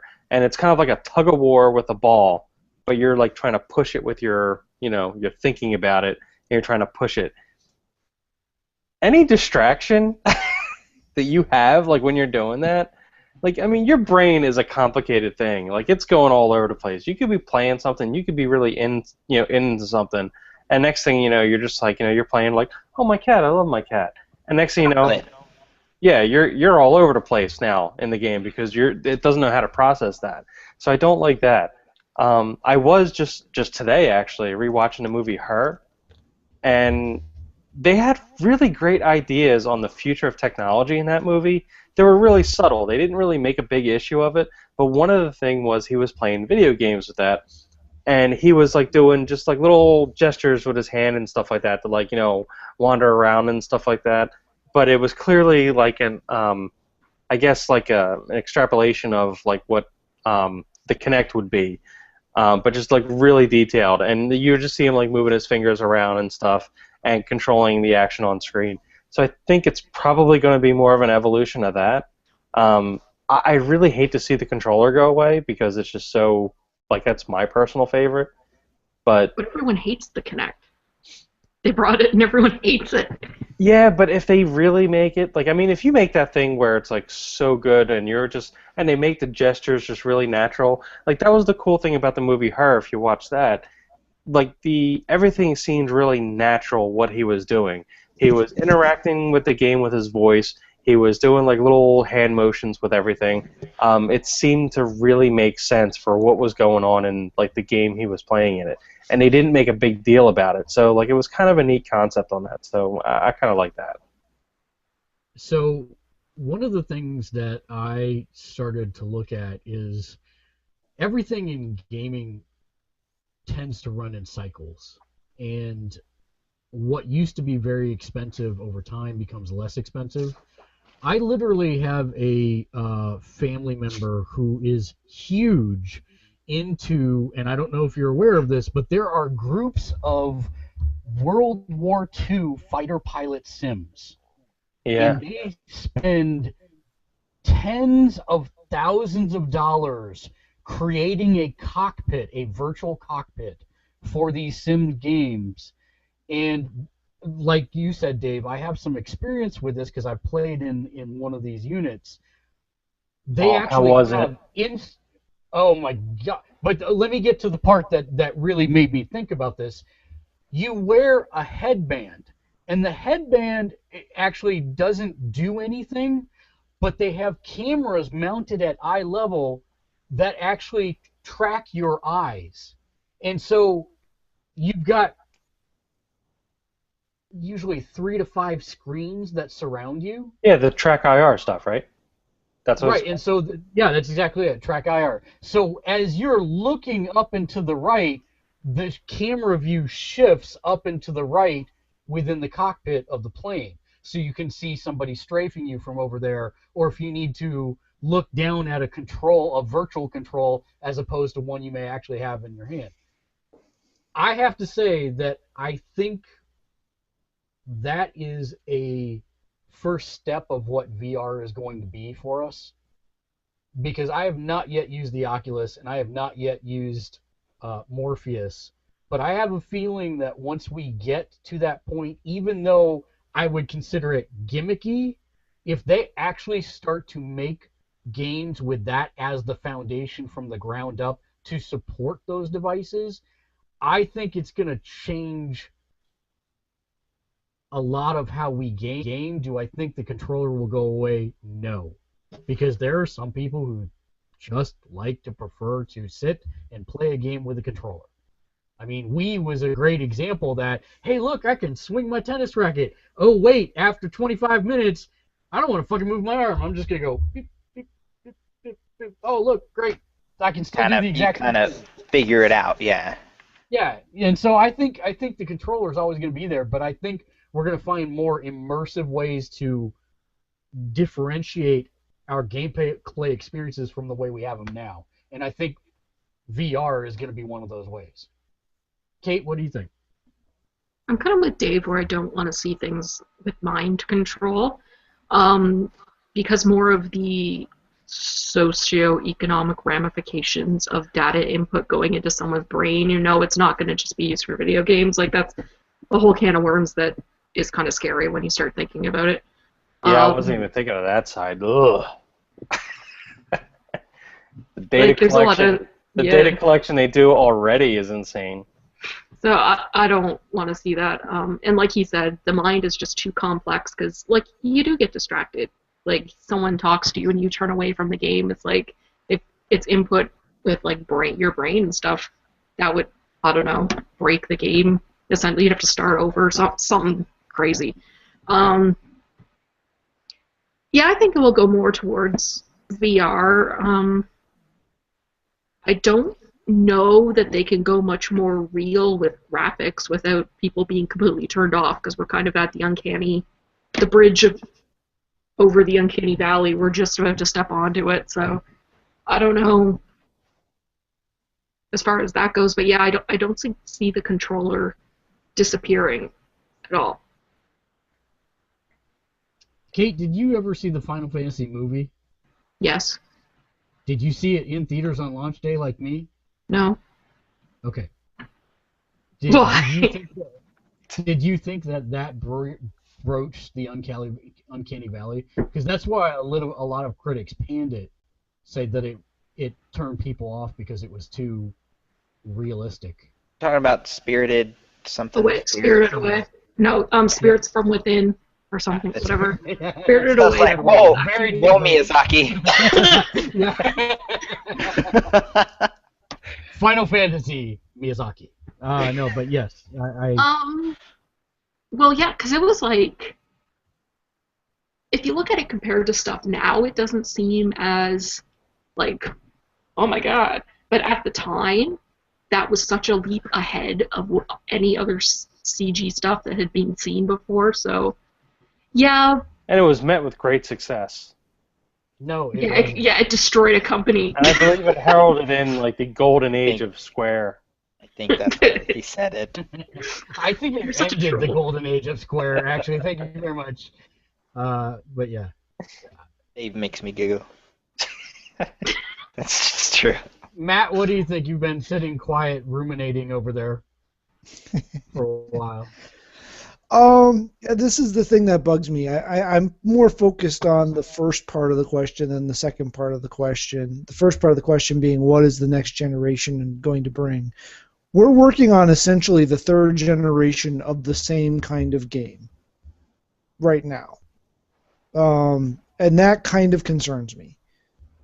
I don't see there being a significant, affordable technological leap between now and the next generation that is going to instigate a new type of gaming. I think the next generation of gaming is going to look pretty much exactly like this generation of gaming, with some other little gimmick or some other new graphical trick to make it look better, different, whatever the, cell shading was the thing in the early PS3 days. Everything was cell shaded, So I'm afraid we're at kind of a point right now where we've gone from, raster cat or from, my face is cell shaded. No, it isn't. Jackass. We've gone wish from my face was. oscilloscope. We've gone from an oscilloscope display being the very first video game display interface to two-dimensional block graphics to three-dimensional models, and ever since we've hit three-dimensional models, all we've done is make the models prettier.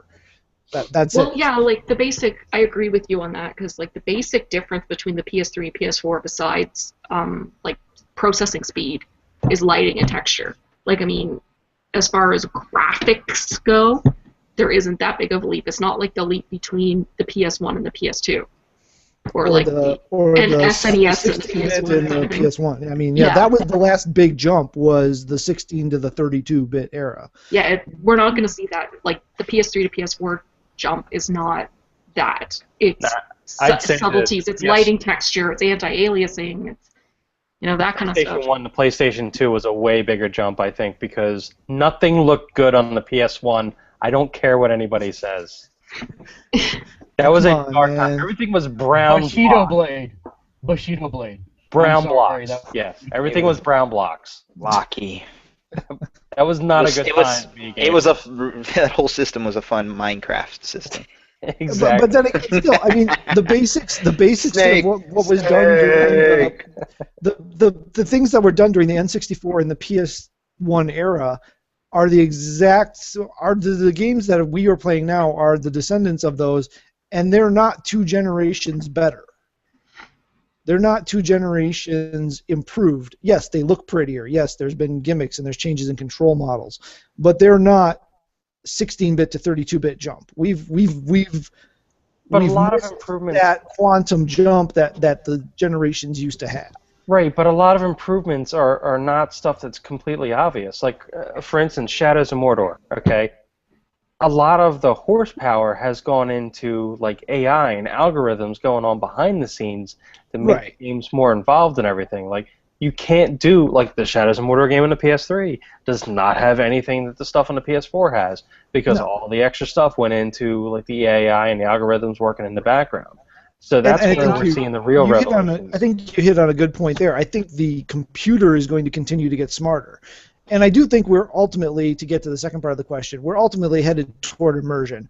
Whether it's, Lawnmower Man / Sword Art Online style, Slash the Oasis from Ready Player One, which everyone should read. Right, yes. Or The Street from Snow Crash. Nice. Which I have not read, but is on my phone. Yeah, you better do that one. I've even read Snow Crash. It's on my phone. It's on my phone. I watched Jurassic Park. You read Snow Crash. I will.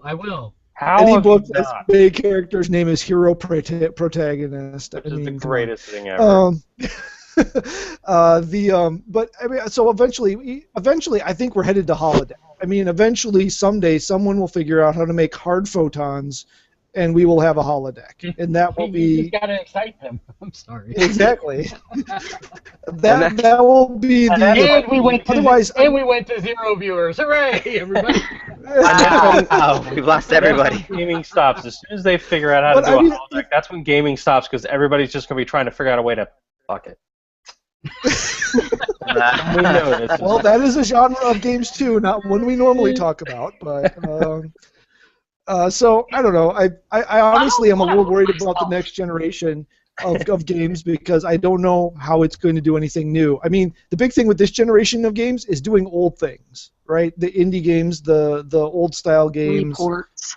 Yeah, the ports. I mean, that's what's like the, if you want to use the term hipster thing right now. You know, it was cool before it was old, before it was cool, before it was new.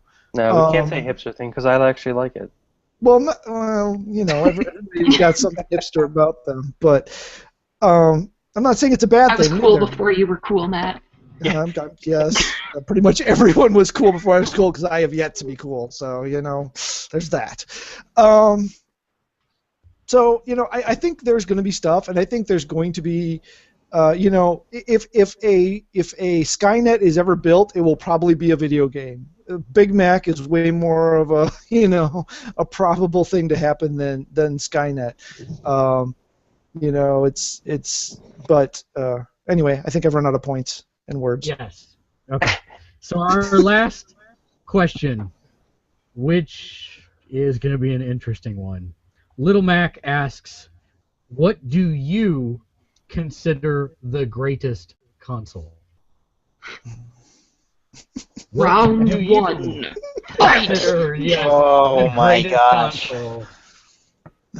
I've got an easy answer on this one. If you want to just get me out of the way. You only have one ansur?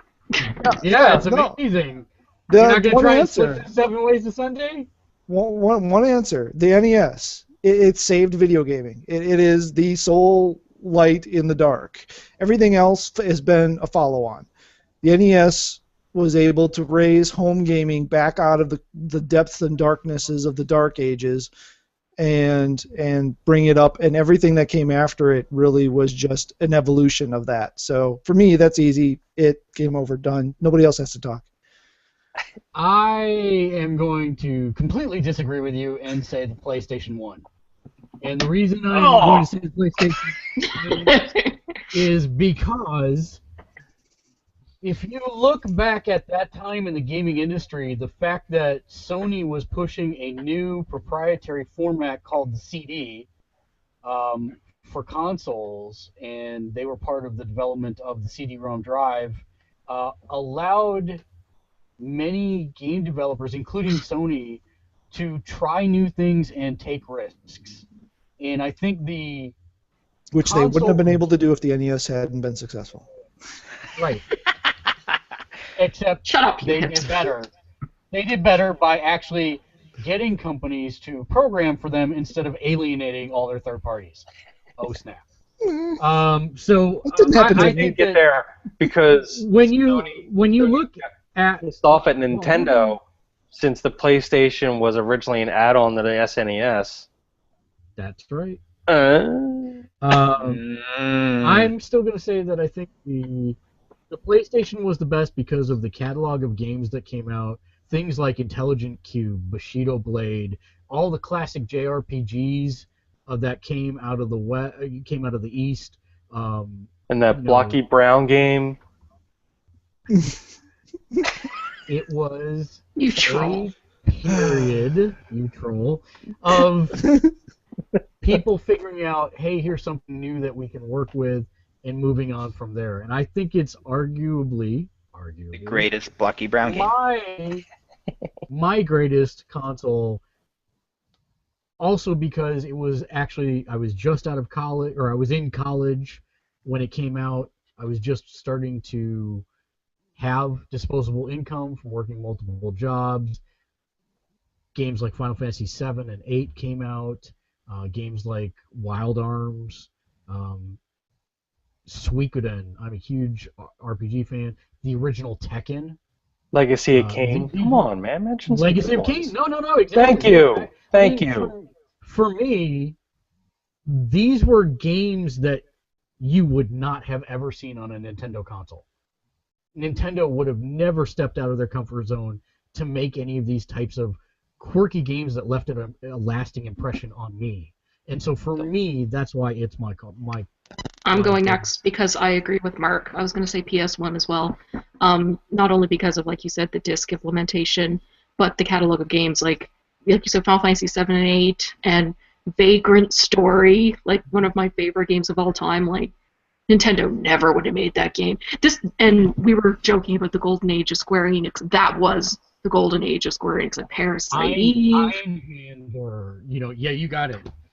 Like just so much good game, like Tomb Raider, like all that kind of stuff. Series that we're still seeing today, even being like rebooted and everything, came because of that system. And like the disc could do things that cartridges never could. I remember there was an ad for Final Fantasy VII in a magazine that was saying like how many cartridges it would take to play Final Fantasy VII compared to like 3 discs. And it was, I don't remember the number. All I remember is that it was like a lot. But yeah, I'm going to agree. And also, please, someone remake Vagrant Story. Please. And Blade. Please. And Parasite Eve. Parasite Eve, I could get behind. That game needs a good reboot. 3 was not. And Silent Hill 1, that was, I know Resident Evil came on the PS1 as well, but Silent Hill 1 was nuts. And my snarkiness aside, I'm not disagreeing that the PS4 one was a pivotal system. It was a pivotal system. Just I don't think it was the most significant. That's all. Well, that's all right. You've already had your turn, and then we had ours. No, I don't. Dave, what about? Dave, what about? He's gonna pick the Genesis. No, I'm actually not gonna pick the Genesis. He's gonna pick the original Commodore 64. 3DO. No, the dang it, what is it called? The oscilloscope that Space Wars was played on. You're talking about the Vectrex one? Yeah. Vectrex, yes. Please pick a Vectrex. There's actually a point to be made about that, but TurboGrafx 16. There is. If I had no. Even I have limits. Game Boy Color. No. Wonderswan. The all red one. Wonderswan color. The all red one. The Virtual Boy. Virtual Boy. Look, I didn't even have a Virtual Boy, so that tells you something. Actually, when she said a Commodore 64, that actually was a possibility because that had a really long run and was most of my gaming when I was a kid. However, my personal favorite console, and this is not just to be contrarian or anything like that. Yes, it is. No, it's not. It really isn't. It's just because it is. So, back in the day, I had a choice at one point. I started to have disposable income because I got a job, and I was able to start making my own money. And I had a choice at one point. If you say Dreamcast, I'm going to reach through the computer and punch you. No, but that's a very valid answer. Sir. I will meet you, Matt. Let him speak. It's not the most pivotal. It's not the best system. That wasn't the question. It was your favorite. That's not the question. Dude, first of all, the Dreamcast is pivotal because it was way ahead of its time. It's the first online console. It had its very own ISP that was very great. They did 56K and made it work because it was like a persistent connection. It was like almost having your personal little ISDN line the way they ran it. No, they had VMU. Soul Calibur 1 was possibly the greatest fighting game ever released on any console system ever. This is true. I gotta say, I love this question. Okay. However, it's way too easy to piss off Sega nerds. Yeah, and that's the thing. So, honestly, my personal favorite was the Sega Saturn. Back when it was out, and when I was able to, when it had a first price drop where I was able to afford it, so I had a choice between the PlayStation and the Sega Saturn. So you weren't a sucker like me. What's that? It's like choosing Zune over iPod. You weren't a sucker like me who bought it launch day, because they launched it early. No. Remember that? I actually did wait. That was me. Yeah. No, that was me. They turned around and were like, "Oh, we're gonna release this 10 minutes ago." Yep. And I was like, "Hey, I'm at Electronic Boutique. Sign me up. I'll take one of those. I'll take 4 controllers. I'll take every game you have. What? There's only 3 games? Sure, I'll take them all." That was me with the Sega Saturn. So I waited a bit, and we already had a quick discussion on what my favorite game of all time was, and it was Gunstar Heroes on the Sega Genesis. What came out on the Sega Saturn? Guardian Heroes, which was made by Treasure, and it was kind of like the next game that they made at that point. And it was amazing. So it was only available on the Sega Saturn. I was also a huge 2D fighting. I was a huge 2D fan at the time. And the Sega Saturn was actually the last bastion of 2D gaming at that time. It was a powerhouse of 2D gaming. That's not true. Neo Geo CD. Huh? Neo Geo CD. Affordable powerhouse of 2D. Come on. So the other game that I got 2 games when I first got it. So I got Guardian Heroes, which was like amazing and just like had so much packed into it, and it was a huge 2D fighting game. The PlayStation 1 had the PlayStation 1 had Darkstalkers. The Saturn had Night Warriors, which was the sequel. Yep. Which featured way better animation, way better everything. It was just so much better in every way, shape, and form. So for 2D fighters, the Saturn was the system to own at the time. Now, as things went on and the Saturn didn't do well in the United States, you had to really get into importing on the system. But they also had really great stuff like the light gun games on it I really loved. I love Virtual Cop. House of the Dead was originally on there. That was so much fun. I had stuff like Die Hard Arcade, which I loved. All the 2D games were great. I mean, you did have the Metal Slug games. You had all the SNK fighters on there. They had the RAM cartridge. You can get the Japanese import for the X-Men. X-Men was it Children of the Atom? Was that their fighting game they had that Capcom did? The original Marvel superheroes. Yes, that was it. Yeah, the original Marvel superheroes. X-Men vs. Street Fighter was originally on the Saturn. And they were all just like perfect conversions of the games at that time. I'm sorry, you have not mentioned Panzer Dragoon or didn't even get there yet. Daytona USA. Yeah, so Panzer Dragoon, perfect ports of Virtual Fighter. The original DOA was on there. You had Panzer Dragoon Saga, which was amazing. Knights, which was just blew me away at the time, reminded me why I play video games. There was just so much good stuff on there, and a lot of really innovative stuff. And unfortunately, like you had to import to get really good stuff.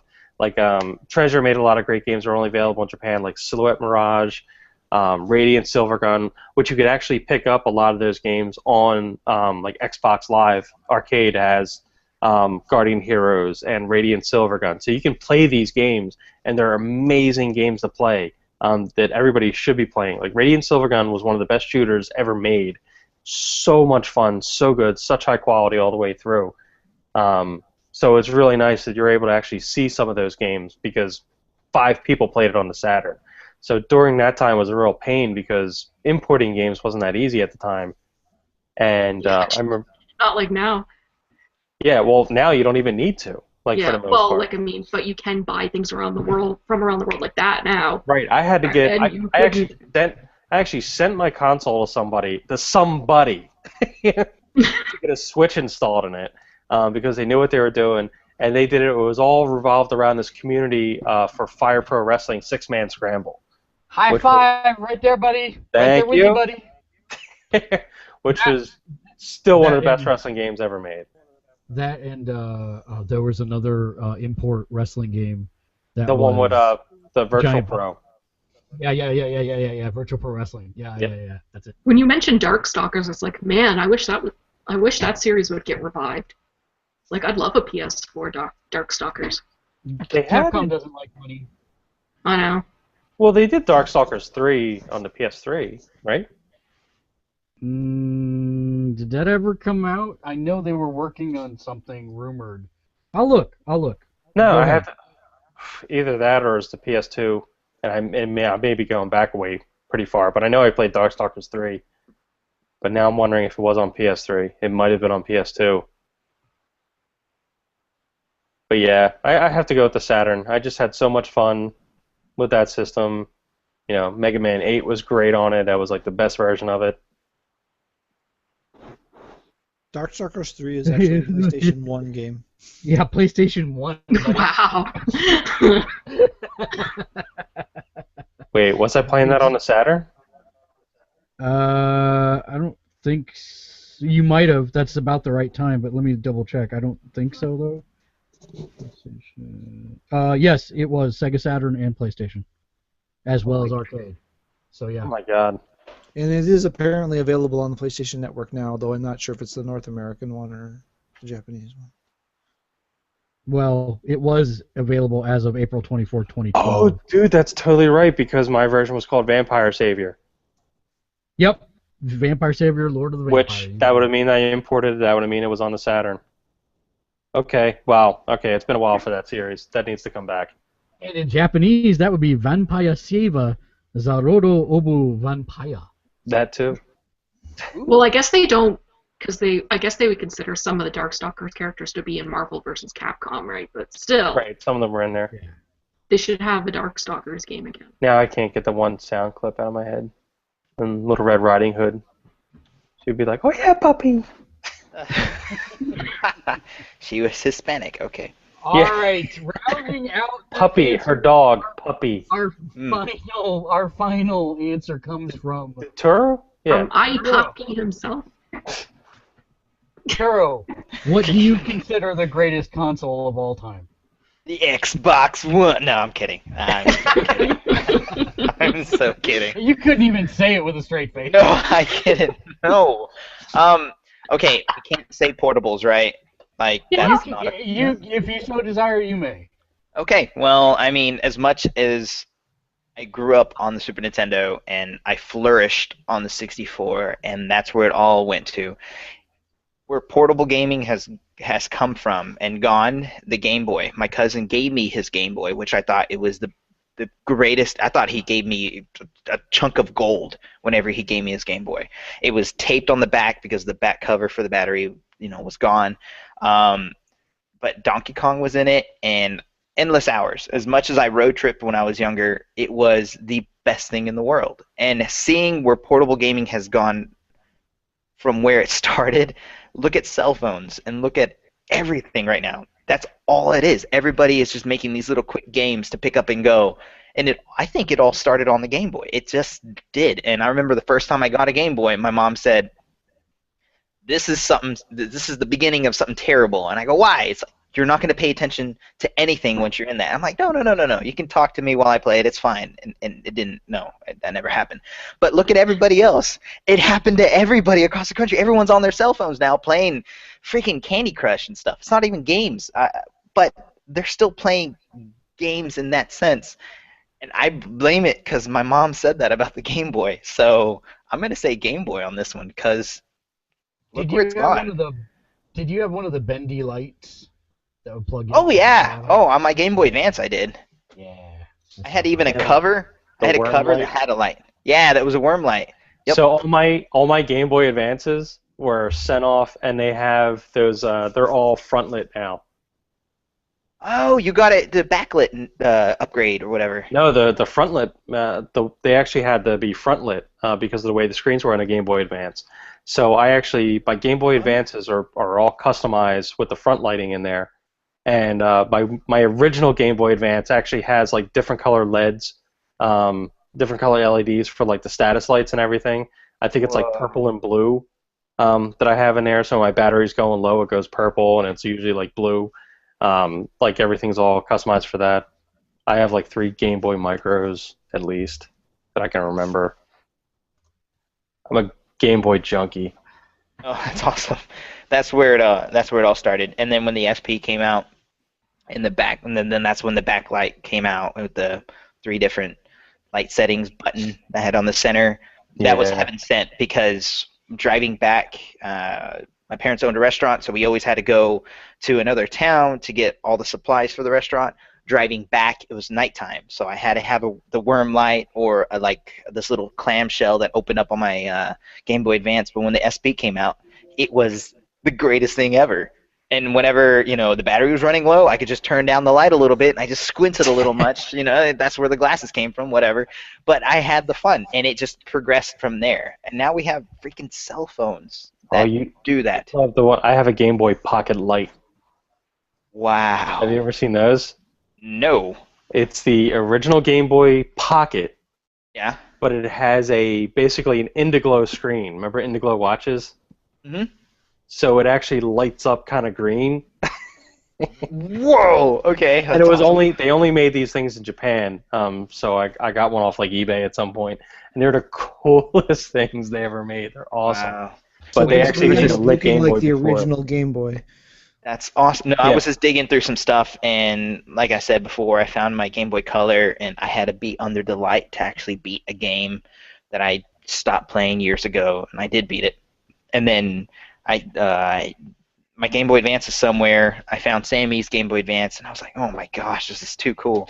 But if there was any amount of hours, if you could find out how many hours I've spent on any console, if there was one just specifically for Nintendo and their portable systems, like the Game Boy leading up to the DS, I don't call it a DS. Sometimes I just mess up and call it a Game Boy because that's what it is. That's what it evolved into. That's my favorite console. Yeah, I really want them to bring back the Game Boy in a big way. I don't know how. It evolved I know into it's the probably not DS. going to happen, but You I would know just love it for the next one to be a Game Boy. Now, That'd be what awesome. what I want for them to do is just consolidate the two. Make it so I can play on the go, but if I want to hook it up to a TV somehow, preferably with some kind of wireless connection where I plug a stick into the HDMI port on my TV. Or through Wi-Fi. I mean, Right. look how easy it is through Wi-Fi now. Yeah, so that's Well, they can that's do what like a I'd like to see them Chromecast do. thing, just like a little Right, that's Nintendo what I'm saying. dongle. That'd be easy. Yep. I'd like to see them do that. That way, I don't have a home system and a Go system. It's all just one system. Plus, then I'd have to stop. I wouldn't have to buy games twice since they don't understand the concept of cross-buy. But I digress. Jeez. Microsoft and Nintendo really has to get on that whole cross-buy thing. Thanks everybody for watching. We've got to wrap this one up. Jeez. Lots of things going on the site. Of course, we've got our quick bite, our 20-minute quick bite up of Spelunky. Please do watch that. Leave us comments. I just was like editing, and I'm like, I really can't cut anything out of this. I'm just gonna post the whole thing. Because it was Yeah, so all that- gold. It was all gold. It was something, all right. I apologize. Kate, I'll work with you after the show here. We'll make sure we get your stuff posted up. Other than that, do check out the website, gamersledge.com, and then follow us on Twitter. We're at Gamersledge. You can find us on Facebook at facebook.com/gamersledge. Like us there. On YouTube, we are youtube.com/c/gamersledge.com with the .com spelled out. Like, subscribe to this video if you like more. We put these out every Wednesday. We do them live. They usually go up late Wednesday night, early Thursday morning. The audio podcast can be found either through our website or on iTunes Thursday morning as well. Am I forgetting anything social? Nope, that sounds like everything.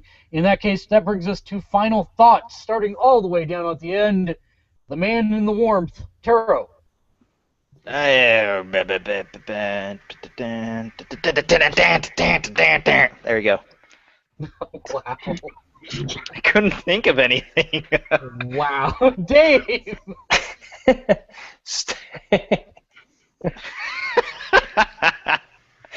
I got nothing. I'm sorry. just do Should the have done a thing. guitar riff too. Just do drums, man. Next, pass. This isn't a video game. This isn't a game show from the 80s. Oh, man. Kate, save us. Final thoughts. Drums, do saxophone. Do sax. Saxophone. Oh, he said sax. Yes. I thought Yeah. do sax. No, that's Oh. Canadian talk. Oh my gosh. Okay, I got nothing, dude. Oh, wow. We could have had a 5-piece set right here. Gosh. My final thought is I am incredibly intrigued by Hand of Fate, rather, excuse me. Just launched for the PS4, PC, and Xbox One. I am incredibly intrigued by it, but I don't know if I'm willing to actually buy it to actually figure out what it is. But it's They have Sean Connery in a diaper? No, that's something. Thank you. But it's a deck building, third-person brawling dungeon crawler game. So it's a very weird mashup of things. I have not yet seen it actually played to actually completely understand what's going on here, but I'm very intrigued by it. So I don't know. Anyway, that was my final thought. Is I'm looking at this thing, trying to figure out exactly what it is, and if I want to put down money to find out what it is or not. My final thought for the evening, a man goes to the doctor, says, "Doc, I can't stop singing the green, green grass of home." Doctor looks at him for a moment and says, "That sounds like Tom Jones syndrome." Man thinks for a second and says, "Is that common?"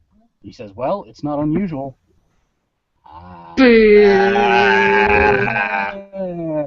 Until next week, everybody, game on! Game on. Game on. Bad pun. Broken. We're still live, Turo. That's